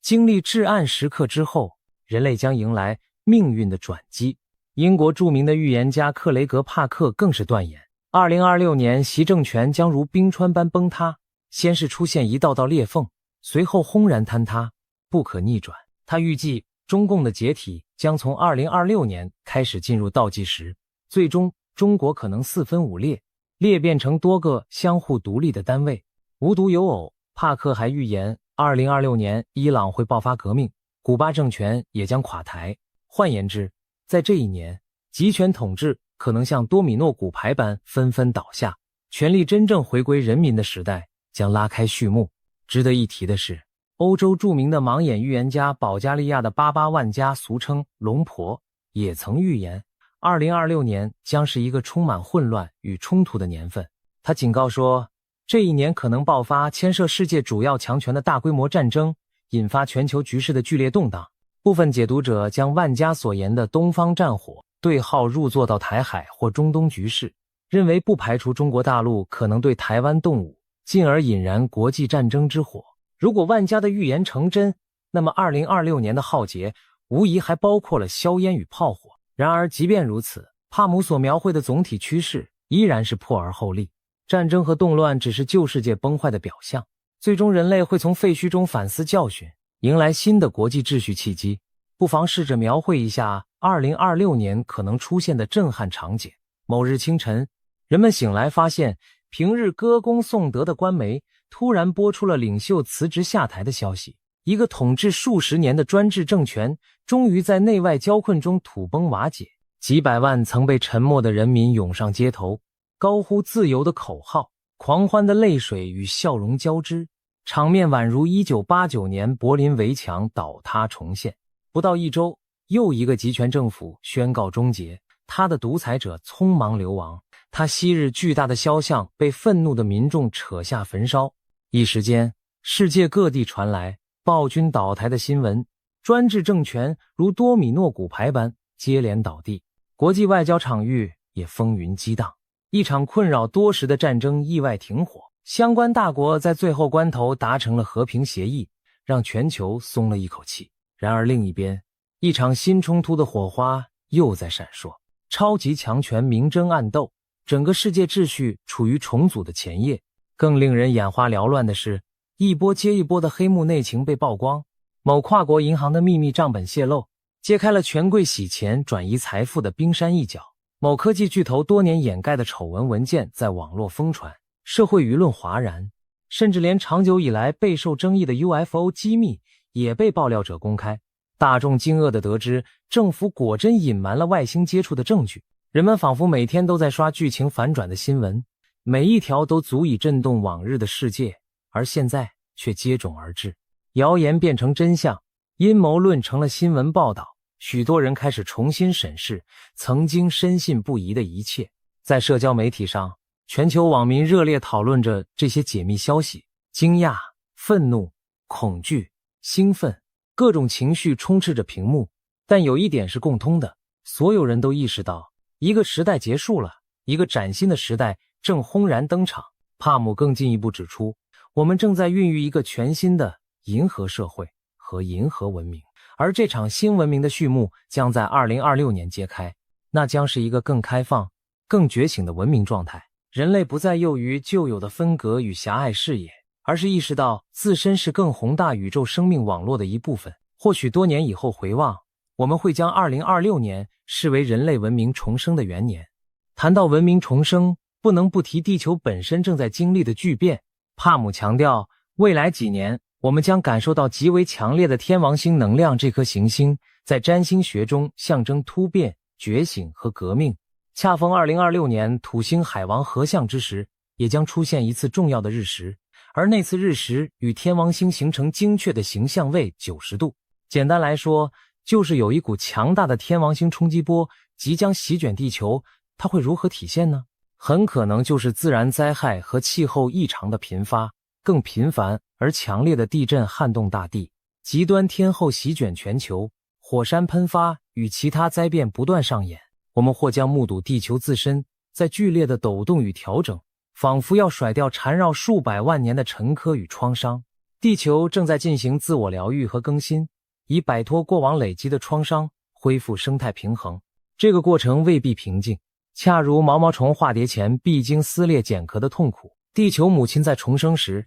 也免不了火山雷霆与狂风骤雨的洗礼。但长远看来，这是必要且积极的蜕变。我们的星球其实是一个巨大的超有机体，不仅蕴含着所有生物的生命圈，那些看似没有生命的环境、大气、海洋、岩石圈，其实也与生命活动紧密交织，形成复杂的反馈平衡系统。正如盖亚理论所描述的，地球会自我调节，以维持适合生物生存的稳定环境。如今地球正在进行一场前所未有的蜕变与重生，以摆脱数百万年的累积创伤，实现整体的健康和平衡。或许在不远的将来，我们会亲眼目睹这些景象：一座宁静了几百年的火山突然猛烈喷发，炙热的熔岩吞没山脚的村镇，短短数日内，环太平洋火环上接连发生剧烈地震，城市高楼在晃动中出现裂缝，人们仓皇逃向街头。更离奇的是，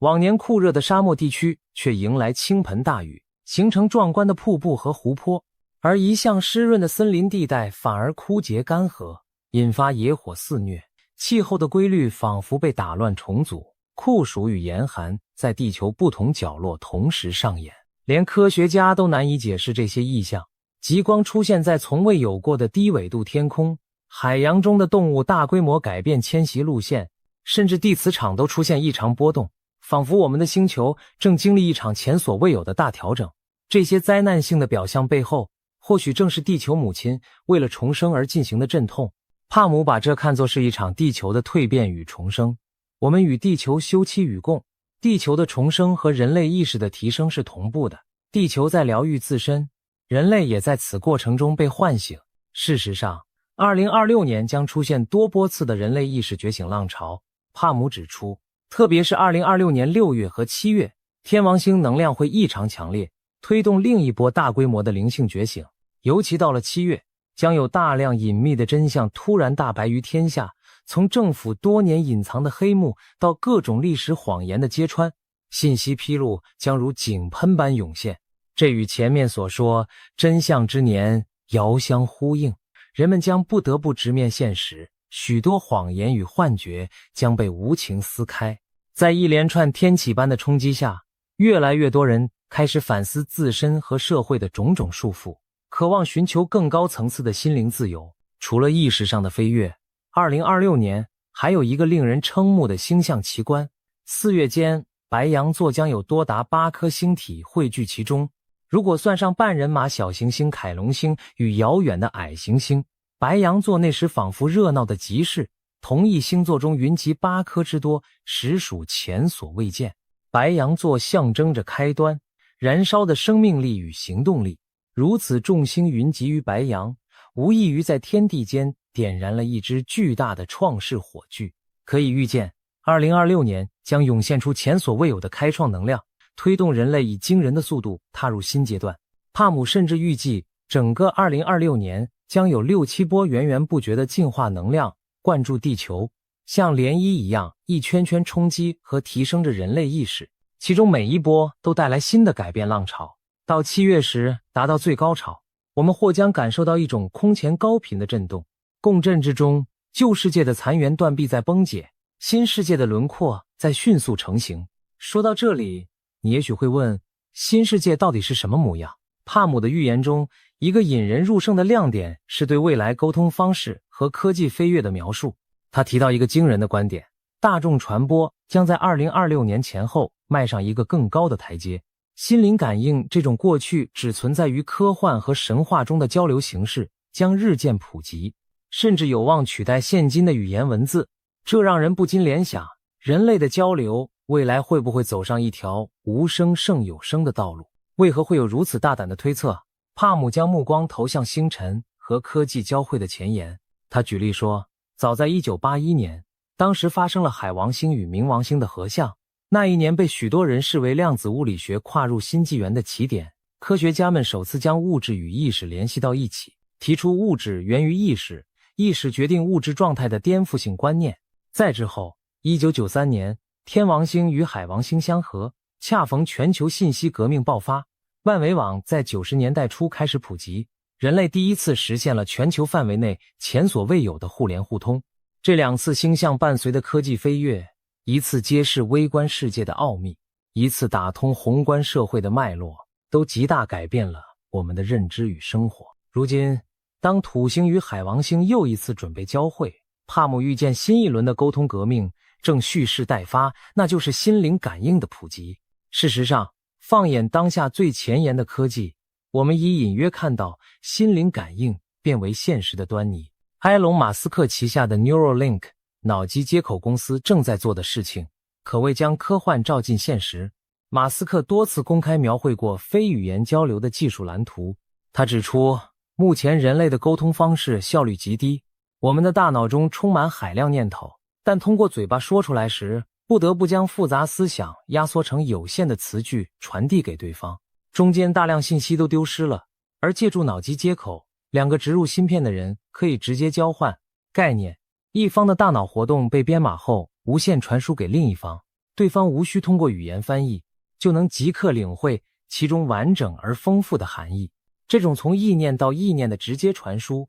就像搭建了一座心电感应的桥梁，绕过了语言符号这一道关卡，实现真正高带宽、无损的心灵交流。值得注意的是， Neuralink 并非唯一投入脑机接口革命的团队，世界各地的科学家都在突破大脑与科技之间的藩篱。例如，斯坦福大学的研究人员曾让一名瘫痪患者通过植入电极，以惊人的速度每分钟打出90个字符，大幅提升了意念输入的效率。又如2014年，一项横跨欧美的实验成功地让2个远隔千里的志愿者利用脑波实现了简单的信息传递。一人想到特定词汇时，另一人的大脑便接收到相应信号。这些成果意味着人脑直接交流并非天方夜谭，而是真真切切正在发生。可以预期，在未来数年，随着更多技术突破，我们与他人心有灵犀的距离将越来越近。想象一下这种技术普及后的生活场景，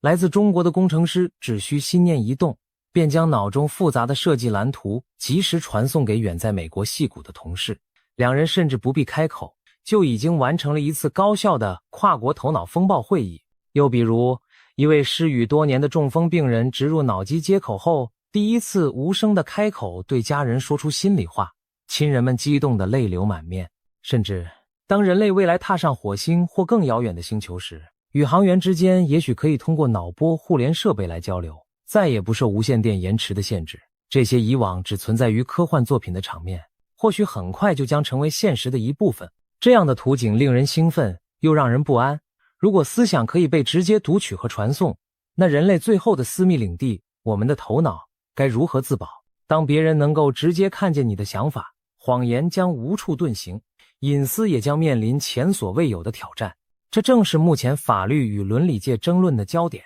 如何在发展脑机技术的同时，保护个人意识的自主权和隐秘性。然而，不管怎样，帕姆所预言的心灵感应取代语言，已不再仅仅是灵媒的狂想，而是有具体的科学探索在铺路实现。当大脑与大脑直接相连，人类社会的交流模式将彻底颠覆，我们彼此之间的误解隔阂或许会大大减少，因为交流将变得如水晶般清澈透明。那时，一心一意将具有全新的意义，我们真正做到了以心传心。与此同时，人工智慧 AI 技术也在以惊人的速度突飞猛进。也许就在2026年前后，人工智能的能力将达到前所未有的水平。最新一代的大型语言模型和自主学习系统将展现出近乎人类甚至超越人类的智力。许多以往只有人类才能胜任的工作， AI 将轻松取代完成。这虽引发对失业潮的担忧，却也意味着生产力的巨大飞跃。我们不得不重新思考自身的定位。当机器变得极其聪明，教育模式、经济结构乃至价值观都将迎来挑战和转变。AI 的广泛应用也许会帮助人类攻克无数难题，例如迅速研发新药、对抗流行疾病、解决能源优化困境，甚至代替我们去太空中执行危险任务。在科学研究上， AI 或许能分析海量天文数据，替我们捕捉到外星文明发出的蛛丝马迹。正如有些未来学家所说，也许第一个与地外智慧真正对话的将不是人类自己，而是我们所创造的人工智能。如果真是如此， AI 将成为人类融入银河文明的桥梁之一。然而， AI 的发展也伴随巨大风险，一旦失控或被不当利用，其破坏力不亚于核武器。如何在享受 AI 带来的繁荣同时，为其设定道德与安全的边界，将是人类在新纪元必须慎重思考的课题。帕姆谈到未来科技与能源领域可能出现变化，他说这将是一场大规模的变革，新型交通方式也将层出不穷。我们可能会看到反重力交通工具、飞行汽车的出现，甚至出现曾经只存在于电影中的个人载具。试想，不久的将来，马路上的汽车不再需要轮子，而是在磁力或引力的作用下悬浮于空中疾驰。人们不用担心交通堵塞，可以在三维空间中自由穿行。听起来天方夜谭。事实上，目前多国的公司都在测试飞行汽车和个人载具的原型机。美国一家创新企业已经试飞了一款带折叠机翼的双用汽车，可以在公路行驶后伸展机翼起飞。日本也开展了单人飞行器的公开试飞，驾驶员脚踏平台，四周螺旋桨高速旋转升空，仿佛电影中的悬浮滑板成真。未来，一旦技术和法规条件成熟，我们或许真能像科幻作品里那样驾驶小型飞行器在空中穿梭。另一方面，一些超高速交通概念也在酝酿中，例如真空管道运输及所谓 Hyperloop 超回路列车。如果研制成功，将让乘客以接近音速的速度穿梭于城市之间，通勤方式将被彻底改变。就拿公共交通来说，韩国目前正在研发一种匪夷所思的磁悬浮列车，它能悬浮到与树梢齐高的高度沿轨道飞驰。当需要上下乘客时，它便平稳降至地面站台，接载乘客后再升回与树木齐平的高度继续前行。它利用磁力原理，通过电磁极性的转换来实现升降与推进，整个过程安静而清洁。试想，在未来某天的樱花季节，一列无声的空中列车穿行在林梢花海之间，乘客如置身梦境，这将是多么浪漫又令人惊叹的场景。反重力汽车与飞行列车仅仅是冰山一角。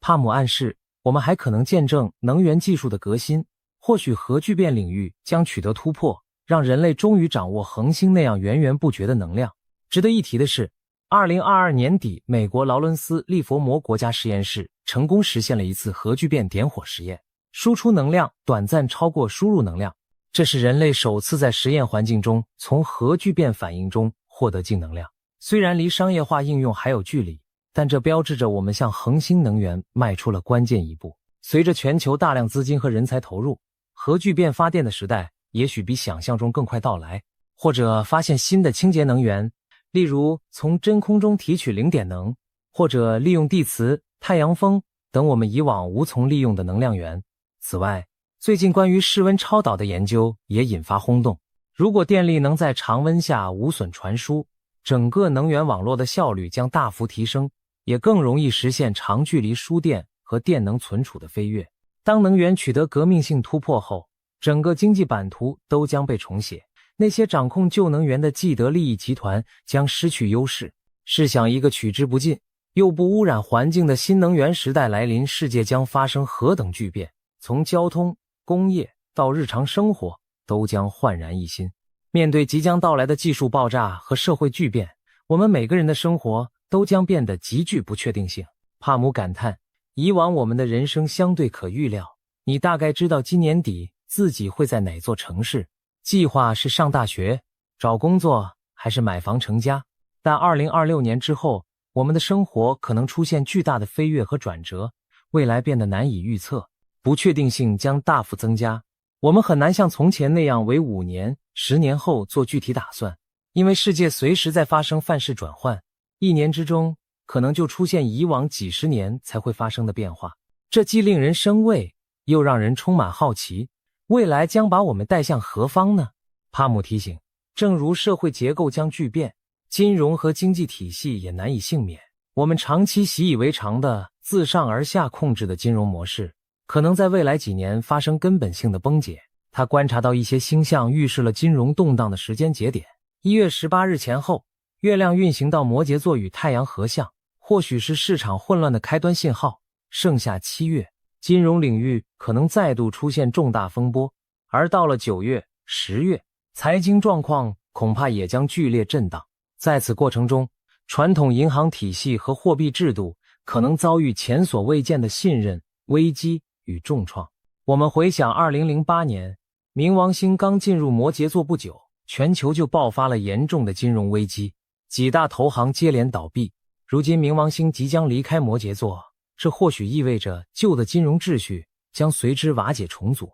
资本市场的暴涨暴跌，货币价值的重估，各国经济实力对比的洗牌，种种巨变都可能在这段时期提速上演。同时，新兴的金融科技也在酝酿颠覆传统体系。区块链和加密货币的兴起提供了一种去中心化的经济模式，挑战着传统银行和法币的垄断地位。不少国家央行开始研发自己的数位货币 CBDC， 试图在金融秩序巨变前掌握主导权。一旦旧的金融架构坍塌，这些新兴技术很可能迅速填补真空，建立起更加开放或截然不同的经济规则。金融世界正处于新旧交替的临界点，我们或将见证货币形态和财富分配方式的革命性转变。帕姆也给出了一些务实的建议，他提醒大家，最好手头备一些现金以备不时之需，因为在经济动荡期，不排除出现暂时性的支付网络瘫痪或停电等情况。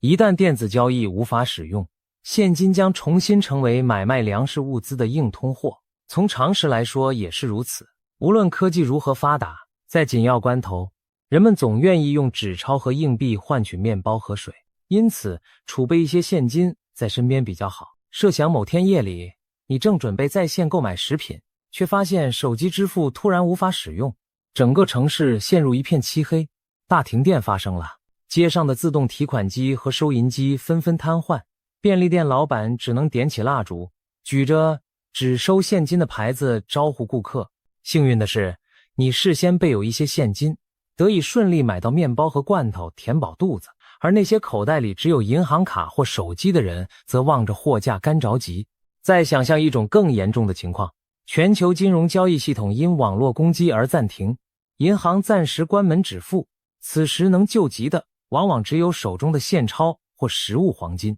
这些听起来极端，但历史上并非没有先例。正因如此，帕姆的建议值得我们警惕，未雨绸缪总好过事到临头措手不及。听到这里，也许不少人不免心生忧惧，我们是否将面临一个战乱频仍、经济崩盘、天灾肆虐的末世景象？帕姆却告诫我们，不要让自己陷入恐惧的漩涡。他强调，越是在乱局中，越要保持乐观和平静的心态。为什么？因为我们的意识状态其实会影响我们所经历的现实。这并非虚无缥缈的心灵鸡汤，而是有科学依据的能量共振原理。当你整日关注那些骇人的新闻，脑海中充斥战争、灾荒、瘟疫与混乱的景象，你的情绪频率就被锁定在恐惧与绝望的波段上。根据共振原理，同频的能量会互相吸引，也就是说，当你散发恐惧，你便容易将更多让人恐惧的际遇吸引到自己生命中，形成恶性循环。事实上，恐惧有时比灾难本身更可怕。经济萧条时，正是由于投资者和民众陷入恐慌心理，挤兑和抛售才让金融危机雪上加霜。瘟疫流行时，如果人人自危，抢购囤积，反而加剧社会的混乱。然而，在至暗时刻也有闪光的品质。历史上无数次，正是有人能够镇定自若，彼此扶持，才带领群众度过了灾难。爱与希望从来不是软弱的表现，而是一种强大的力量，能够在混乱中稳住军心，将人们凝聚在一起，共度难关。相反，如果你能够在动荡中依然把注意力转向爱、喜悦、和平与慈悲这些更高频率的情绪，那么你的能量场将提升到更积极的层面。根据宇宙的吸引法则，你愈是心存善念，就愈会发现身边出现更多温暖的互助、奇迹般的转机以及令人欣慰的希望。这并不是说光凭冥想爱与和平就能立刻阻止战争或地震的发生，但至少在每一个当下，我们可以选择不被恐惧吞噬，而是努力成为黑暗中点亮蜡烛的人。正如黑夜里微弱的烛光也能带来光明，只要有足够多的人保持在爱与觉知的频率，整个人类的集体意识就会随之转变，未来的走向也将因此不同。帕姆的预言既惊世骇俗，又蕴含希望。他告诉我们，一场巨大的考验正逼近，但那并非世界末日的绝望终章，而更像是破晓前的最后黑暗。所谓不破不立，正是在彻底的破旧之后，创新的萌芽才能茁壮成长。我们可能会经历前所未见的大浩劫，战争的阴云，政权的倾覆，经济的震荡，自然的咆哮。这一切看似把人类推向悬崖，但同时，我们也将见证前所未有的新生。真相大白，谎言体系瓦解，专制垮台，人民重新掌握自己的命运。科技突飞猛进，为我们带来前所未闻的便利与可能。人们灵性苏醒，开始以全新的视角审视自我与宇宙。也许未来某一天，当我们回望2026年，会发现那一年的事件充满悖论，毁灭与创造仿佛同时降临人间。一方面，旧世界在崩塌、燃烧；另一方面，新世界在萌芽、茁壮，正如凤凰涅槃须先浴火。我们的文明或许也要经历一次浴火重生。当灰烬冷却，我们终将在废墟之中开创新的纪元。想象一下，那时的世界，或许国家不再由集权者说了算，而是由觉醒的民众共同做主。或许我们彼此沟通不再有语言的障碍与误解，因为心灵已相通。或许能源和科技的进步让每个人都过上了充足而自由的生活，再无饥饿与困顿。或许我们真正意识到地球是生命共同体，懂得与自然和谐共处，而我们人类自己也不再孤立无援地仰望星空。因为新的银河文明意味着我们将迈向星辰大海，与宇宙中的其他智慧生命彼此交流，共同成长。当然，预言归预言，未来依旧掌握在我们自己手中。预言的意义不在于让人坐以待毙或盲目恐惧，而在于给我们警示和启迪。每一个人都可以成为改变历史走向的微小力量，只要我们以理性和善意应对挑战，再可怕的未来也能朝好的方向转化。历史上曾有许多预言最终没有发生，正是因为人们奋起改变，避免了悲剧的重演。因而，对于2026年的种种可能，我们既要有直面风暴的勇气，也要有创造新生的行动。正如帕姆等先知所强调的，希望与爱是人类最强大的武器。只要我们心怀光明，紧密团结，即便天地巨变，也终将被我们化作走向未来的垫脚石。惊涛骇浪或许就在前方，但彼岸也已隐隐可见曙光。正所谓否极泰来，再漫长的黑夜也终有尽头。让我们拭目以待，用智慧和爱去穿越这场2026年的风暴，因为风暴过后，迎接我们的将是一个前所未有的新世界。今天我们来聊聊一个近来热议的预言。这个预言结合了中国、一场瘟疫、撒旦的阴谋以及神秘的光明会，听起来就像一部最疯狂的惊悚电影情节。然而，许多人相信，这可能就是我们当前现实的缩影，也是对未来的警示。这个预言来自美国的一位牧师布兰登·比格斯，他曾因据称准确预见某些重大事件而声名大噪，例如据称提前4个月梦见了川普遭遇刺杀的场景。当2024年7月，川普在宾州拉票时真的遇袭受伤，阴谋论者惊呼布兰登的梦境竟一语成谶。同时人们也注意到1995年的一副桌上卡牌游戏光明会新世界秩序早已预言这一幕。卡牌上有个长相酷似川普的男子，中英文标语写着 Enough is enough， 而川普遇袭时正巧在集会上说出够了就是够了的话。这些巧合让人不寒而栗，也让布兰登·比格斯的后续预言备受关注。当前的时代背景也让这个预言格外引人深思。经历了3年的新冠疫情浩劫，全球局势并未恢复平静，各种乱象此起彼伏，经济动荡、通货膨胀、地缘政治冲突此起彼落，许多人感到未来充满不确定性。就在此时，许多自媒体频道开始转述布兰登的意象，引发广泛关注和讨论。人们惊讶地发现，他过去的预言不仅包括川普遇袭，还曾在2025年前做出过其他惊人的警示。例如，他预告过新一波瘟疫与战争即将降临，全球经济将面临崩盘危机，甚至世界石油财富的版图都会转移。这些言论当时听来危言耸听，但随着疫情余波未了，俄乌战事和台海紧张等接连出现，人们开始重新审视布兰登的话。如今，来到2026年初，布兰登再度发布令人震惊的异象预言。他这次的信息矛头直指当前世界种种乱象的背后，有着一场更黑暗、更宏大的阴谋。他谈到了中国，谈到了瘟疫，谈到了邪恶势力如何策划毁灭人类的计划，以及那传说中隐匿在幕后操控一切的光明会。更令人惊异的是，他呼吁人们立即行动，以信仰和祈祷来对抗这场阴影中的战争。接下来，让我们深入预言的细节，抽丝剥茧，看清其中隐藏的真相与警示。布兰登在预言中首先提到的是一场瘟疫，他强调，这并非自然产生的疾病，而是有人刻意研制并准备释放的致命病毒。他甚至恳请所有听到预言的人立刻开始祈祷，求天降神火惩击那些正在策划生化灾难的黑手。在他的意象里，他仿佛看见某个秘密实验室内，科学家在邪恶势力驱使下培养新型病原体。当病毒即将被放出祸害众生的一刻，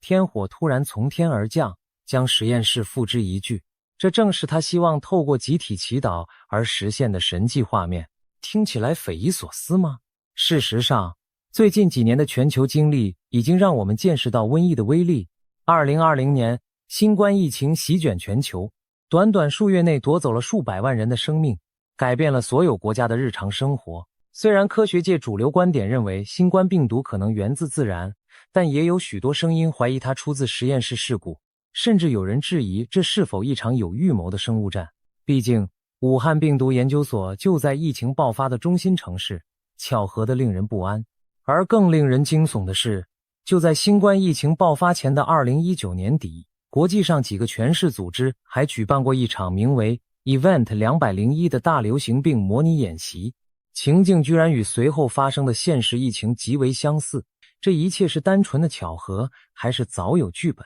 许多人开始相信，某些幕后黑手可能早已将瘟疫当作工具，用来打击敌国、控制人口，甚至重塑世界秩序。如果说新冠或许还是一次警告，那么布兰登预言中的下一场瘟疫将可能更加可怕。他暗示邪恶势力积极策划研发更高致死率、更强传染性的病毒，企图在人类尚未从上一波疫情恢复元气时再度痛下杀手。试想，一种结合伊波拉的致命和新冠的传染力的病毒，如果同时在多地爆发，人类社会将陷入何等绝境？城市可能封锁，经济停摆，医疗系统瘫痪，恐慌与混乱将胜过以往任何时刻。对那些阴谋家而言，瘟疫就是最隐蔽又有效的武器，不必发一枪一弹，就能让国家内部自乱阵脚，让民众在恐惧中服从管制。更可怕的是，在数位科技高度发达的今天，集权者可以借由疫情实施更严密的监控，从健康码到行动轨迹追踪，一切都在掌控之中。这岂不正是某些势力梦寐以求的局面？布兰登对此发出了疾呼，他认为瘟疫背后绝非偶然，而是出自撒旦的阴谋。换言之，那些研制并散播病毒的人，表面上也许是科学家或军事专家，实际上则是在为更黑暗的主人服务。他们可能受利益驱使，或被权力挟持，但深层的动机来自对人性的蔑视和对邪恶力量的崇奉。历史上不乏疯狂科学家为独裁者制造大规模杀伤性武器的例子。从二战时期日本帝国的731部队在人体上培养病菌武器，到冷战期间某些国家秘密研发炭疽、天花病毒用于战争，都证明了人类自己就有能力酿造毁灭。然而布兰登警告，现在的危机更不同凡响，因为牵涉其中的黑手并非单一国家，而是一个跨国的秘密集团，其背后有着更邪恶的意志。这里不得不提及一个引人深思的巧合。早在2010年，美国洛克菲勒基金会曾发表一份报告，虚构推演了一个名为锁步 Lockstep 的未来情境，描述一场全球流行病如何让各国加强管控。经济衰退和社会动荡几乎没人料到，10年后这个情境在现实中部分成真。随后，世界经济论坛在疫情期间提出了所谓大重置 The Great Reset 的计划，倡议利用疫情契机重塑世界经济与社会秩序。阴谋论者认为，精英们正是借由瘟疫制造混乱，从而推行预定好的新秩序。此外，比尔·盖茨等科技富豪在公开场合谈论全球人口问题时，也引发巨大争议。他的一句“如果我们的疫苗做得好，可以让人口减少1%”，被人反复引用，视为精英计划用疫苗削减人口的佐证。尽管他原本的意思并非如此，还有更极端的说法，认为新冠疫苗中被偷偷植入奈米晶片，未来可透过 5G 网络远程操控接种者的思想行为。虽然缺乏科学证据支持，但这些传言的流行本身就说明了大众对幕后黑手的疑惧之深。试想，一场全球大瘟疫过后，如果真的出现某种全球性的电子植入身份验证制度，那和圣经启示录中兽的印记几乎别无二致。从这些迹象看来，瘟疫不只是天灾，更可能是人祸，是一盘精心布局的棋局。提到这跨国秘密集团，就不得不谈谈传说中的光明会。光明会 Illuminati 这个名字常常出现在各种阴谋论话题中。据说它由一小撮掌握巨大权势的精英组成，包括某些政坛巨擘、金融寡头、顶尖科技巨头，甚至隐秘的皇室血脉。他们在人前或许身居高位，衣冠楚楚，但在幕后可能同属一个黑暗兄弟会，信奉着远离大众视线的议程，目的是建立一个由他们主宰的新世界秩序。这个组织的历史可以上溯至数个世纪前的欧洲。1776年巴伐利亚秘密社团的成立被视为光明会传说的起源。正史虽然对此只字未提，但民间一直盛传他们从未真正解散，而是藏身于现代各权力中心内，继续蛊惑操纵着世界走向。他们被指控渗透各国政府和经济体系，在幕后制定隐秘议程。例如，美国近年热议的深层政府 Deep State 概念，指的就是一群不受选举制约的幕后精英情报首脑、军工集团、大型财团共同操纵国家政策的影子势力，被视为光明会在美国的写照之一。在全球范围内，达沃斯世界经济论坛、比尔德堡会议等精英集会，以及各种私人俱乐部，如美国的骷髅会波西米亚俱乐部也常被怀疑是光明会协调计划的场所。一些历史学者指出，许多重大历史转折，如法国大革命、2次世界大战甚至冷战格局的形成，背后都有国际秘密势力推波助澜的痕迹。例如罗斯、柴尔德、洛克菲勒等金融家族在战争中谋取暴利，据说他们与各国政府高层保持着超乎寻常的影响力。这些跨国家族和财团被阴谋论视为光明会的中坚，其终极目标是在经历几场大动乱后建立一个由他们掌控的全球政府。世界各国的符号和建筑中也被发现隐藏着光明会的印记。最著名的例子莫过于美国$1纸币背面的图案，一座未完成的金字塔顶端有一只权势之眼，四周的拉丁标语写着光明照临 Annuit Captis 和新世纪秩序 Novus Ordo Seclorum。许多人相信这正是光明会向全世界昭示其存在的符码。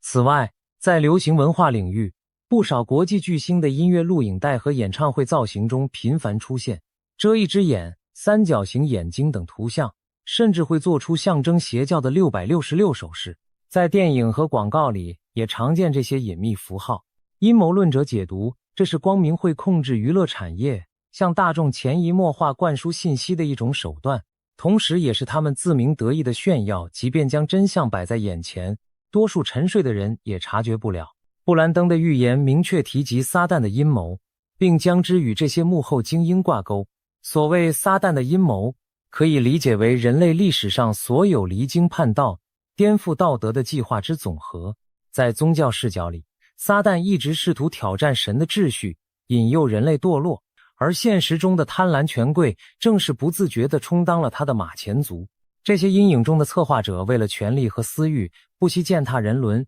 甚至进行献祭与邪恶仪式来换取黑暗力量的庇佑。有传闻指称，在某些上流社会的秘密聚会中，确实存在崇拜撒旦或进行怪异仪式的情节。他们相信这能带来超凡的力量和智慧，听上去仿佛恐怖小说。但想想中世纪巫术信仰曾深入宫廷，再想想20世纪一些极权领袖，如纳粹高层对神秘学和异教仪式的狂热，这种传闻也就不足为奇了。布兰登暗示，当今某些掌权者已经与邪灵交易，用灵魂换取科技与权势。这正是为何近年科技突飞猛进，却伴随着道德沉沦，因为推动科技的人背后站着魔鬼的推手。若说这一切仍嫌过于虚无缥缈，那么让我们看看几件真实发生的怪事。前面提到的新冠疫情，有心人发现早在25年前就被一款卡牌游戏所预言。美国游戏设计师史蒂夫·杰克逊在1995年推出了桌上游戏《光明会：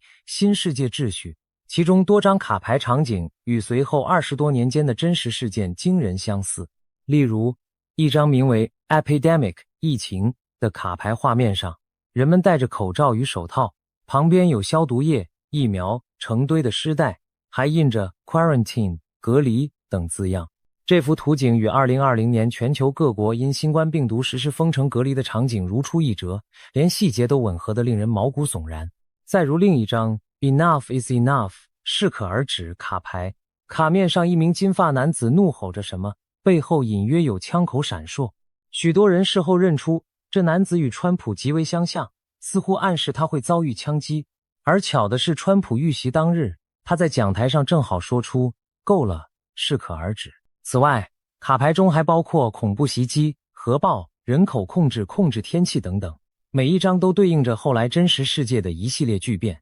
911事件、2011年日本大地震海啸，某些地区离奇的天灾人祸，如此种种都在让人怀疑，这副卡牌真的只是娱乐，还是幕后策划者洋洋自得的提前剧透？更骇人的是，减少世界人口这一目标在阴谋论圈子里被反复提及。有传言称，光明会认为地球资源有限，理想人口数量应维持在5亿左右。2010年，美国佐治亚州出现过一座名为乔治亚指南石的神秘花岗岩碑，上面刻着用8种语言写成的10条指导原则，其中第1条便是将人类维持在5亿以下，与自然永续共存。这块石碑的出资人至今不明，被认为与某秘密团体有关。诡谲的是，2022年7月，这座巨石碑突然遭人炸毁，随后被当局完全拆除，留下无数揣测。有人认为这是光明会灭迹藏踪的举措，也有人视之为正义力量对邪恶象征的宣战。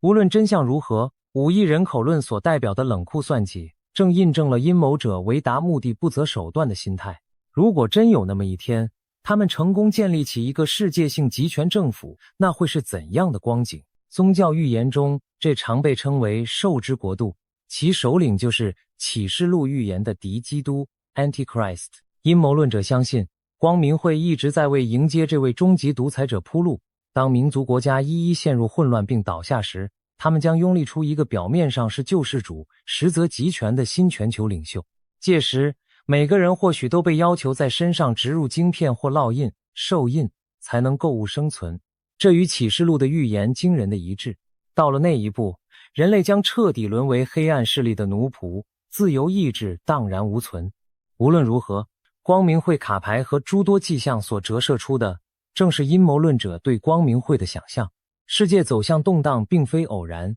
而是被一只无形之手推动着。正如布兰登所提醒的，我们现在所见的战乱、瘟疫、经济危机，可能都只是那场终极阴谋的一部分。对光明会而言，混乱往往意味着机会。当各国因灾难元气大伤，民众陷于惊恐，他们便可以更容易地集权并推行统一的秩序。试想，如果连续不断的全球性危机让人们对现有政府彻底失望甚至绝望，一个超越国界的救世主势力崛起时，人们会不会抛弃主权观念而转向服从一个世界政府？那或许正是隐秘精英们的最终目标，推倒现有的一切社会结构，然后重建一个由他们掌控的新秩序。在这个过程中，撒旦的影子无处不在，他鼓动着人类最阴暗的一面，助长那些权欲熏心者去充当毁灭旧世界的工具。布兰登预言中反复强调了一个场景，一场由人类骄傲与高科技驱动的新巴别塔事件正在加速上演，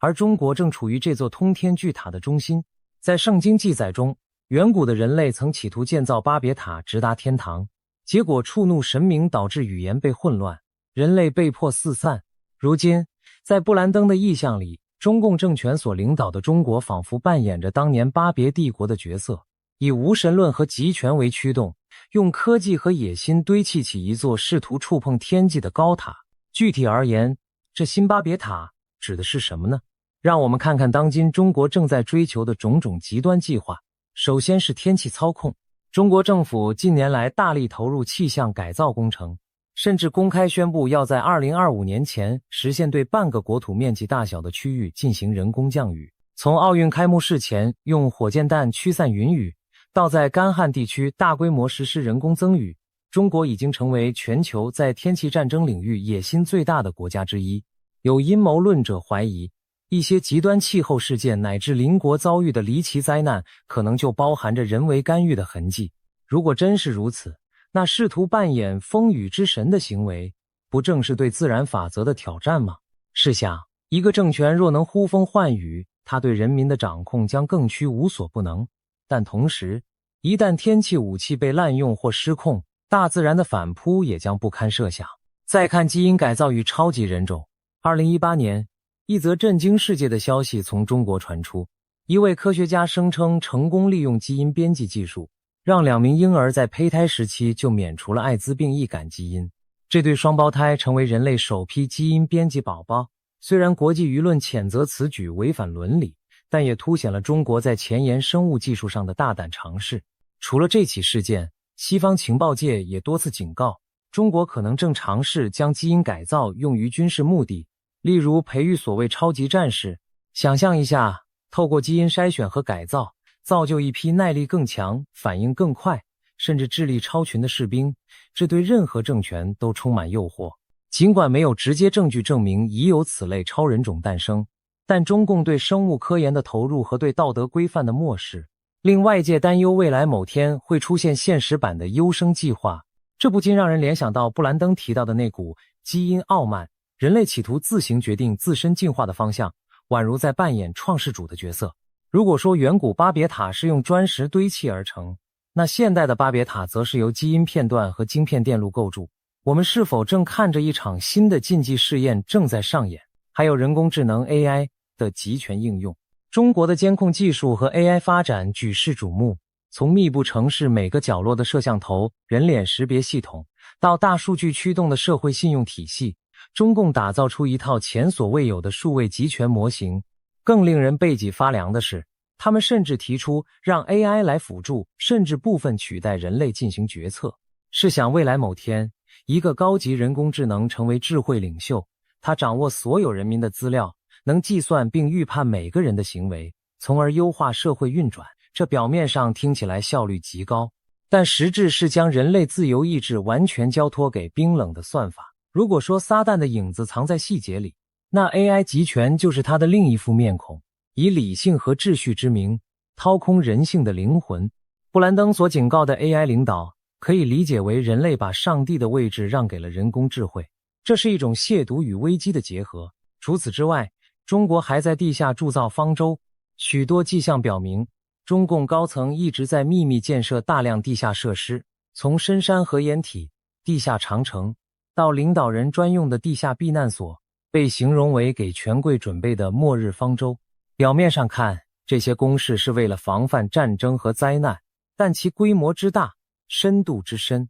让人怀疑他们是否在为某种预见中的世界末日做准备。这不禁让人想到布兰登预言中的场景，精英们自知玩火终将引爆灾祸，因此提前为自己预备退路，把普罗大众留在地面上承受苦难。如果说挪亚方舟是为了拯救一人，那这些地下方舟恐怕只是让罪魁祸首苟延残喘的避风港罢了。种种迹象串联起来，一幅惊心动魄的画卷浮现在眼前。中国这片古老的土地正被集权者打造成一个前所未有的实验场，在这里，自然规律被肆意改造，生命奥秘被大胆篡改，人工智慧被赋予至高权力，而统治者则躲在他们挖好的地窖里暗自窃笑。这不就是现代的巴别塔吗？当年的巴别人或许以为攀上高天即可比肩神明，如今的狂人们则妄想用科技和暴力支配整个人类乃至天地万物。然而，玩火者终将自焚。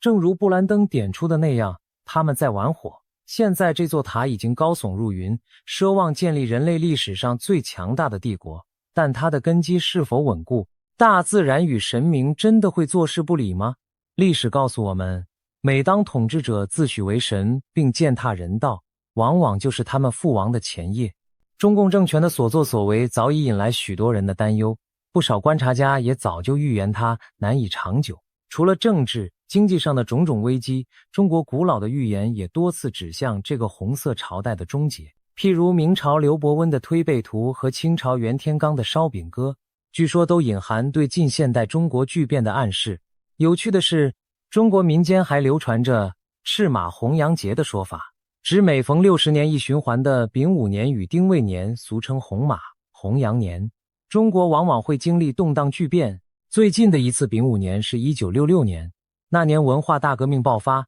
掀起10年浩劫，而即将到来的2026年正好又是一个丙午年，2027年则是丁未年，这难道真是巧合吗？当前中国内外交困，天灾频仍，经济与民心都陷入低谷，仿佛一个巨人站在风雨飘摇的破塔上。实际上，当前中国正面临改革开放以来最严峻的挑战，房地产泡沫破裂，大型房企接连暴雷，地方政府债台高筑，年轻一代失业率屡创新高，经济增长陷入停滞。国际上，因着地缘野心和人权问题，中国遭遇愈发多的制裁与围堵，供应链也在外移。一连串天灾亦给中国重重一击。近年从河南特大暴雨到长江流域大干旱，再到各地反常的极端气候，无不加剧民生困苦。就在2022年底，民众甚至因不堪极端防疫风控而自发举起白纸上街抗议，表达对专制的不满，史称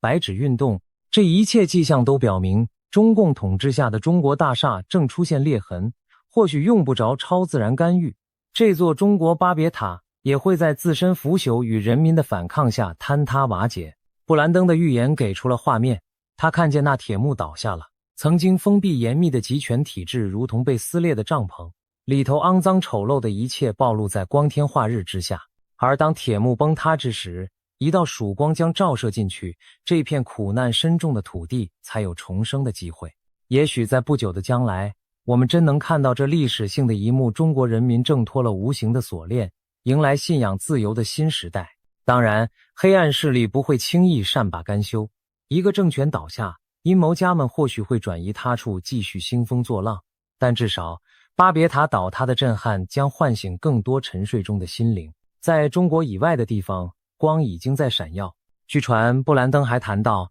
在台湾的天空将升起荣耀的旭日，一场伟大的复兴正在那里酝酿，神的恩典将复辟自由之岛，使之成为东方的新灯塔。当黑暗笼罩神州之时，另一束光却在海峡彼岸熊熊燃起，给人类留下希望的方向。从布兰登·比格斯3月9日的这场预言旅程中，我们看到了瘟疫的阴影、全球阴谋的黑手，以及人类傲慢筑起的现代巴别塔。我们仿佛置身于一场末世巨变的前夜，邪恶势力在暗处布局，试图透过病毒、战争和科技牢笼来实现他们的野心。而另一方面，正义与觉醒的力量也在酝酿，准备刺破漫漫长夜的帷幕。这正是一场光明与黑暗的殊死较量，而我们每个人都处在这历史洪流之中，无法置身事外。也许有人会对这些预言和阴谋论将信将疑，毕竟现代社会习惯用科学和理性去解释一切，神秘主义和预言听起来过于离奇。但回顾历史，每当巨变发生前夕，总有先知或智者发出警告，只是常常被人们所忽视。当洪水尚未来临时，挪亚的方舟看似荒唐；当疫情未爆发时，少有人在意桌游卡牌上的离奇图画。然而一旦预言成真，再去懊悔，为时晚矣。因此，我们不妨怀着开放的心态审视这些预警，宁可信其有，不可信其无。在真相大白之前，保持警惕总比麻木大意要好。事实上，2000年前写就的《圣经启示录》中，早已描绘出与布兰登预言惊人相似的末世场景。那里提到瘟疫、战争、饥荒和死亡的四骑士将横扫世界，有一个受制政权会统治万国万民，强迫所有人烙上他的印记，还有烈火从天而降，惩治作恶之城，最终光明的新耶路撒冷降临人间。无论是否信教，我们不得不承认，当今世界的动荡变局与这些古老预言存在着某种呼应。也许人类正走在一条被预示的道路上，而我们正在亲眼见证预言正一一成真。那我们能做些什么呢？布兰登给出的答案很简单，就是祈祷与良知。他呼吁人们以祈祷寻求上天的介入，正如他自己梦境中所示，恳求神以公义之火来制止邪恶的阴谋。同时，我们也要守护内心的良知与道德底线，不被恐惧和谎言所征服。当足够多的人选择了真相而非谎言，勇气而非惧怕，黑暗的势力就难以得逞。毕竟阴谋再精巧，也敌不过亿万觉醒的心灵。一支蜡烛虽弱，小小光亮即可驱散一世黑暗。万千凡人心中的正气凝聚起来，足以撼动庞然巨塔。或许未来几年内，我们就将见证预言中的种种场景。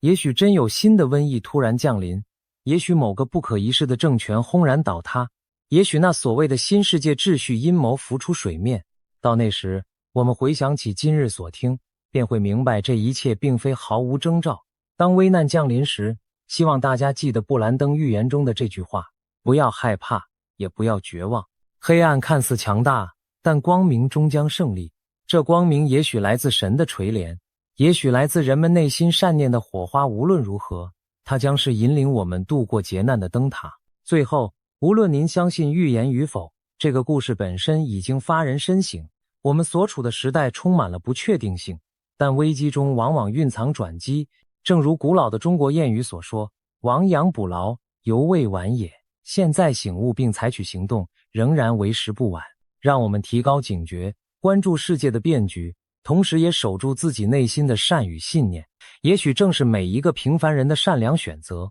最终改写了那些看似不可改变的命运。当末日的乌云散去，我们期待看到晨曦破晓，照亮新生的希望。那一天，人类将走出阴谋与灾难的阴影，在真相与自由的曙光下展开新的篇章。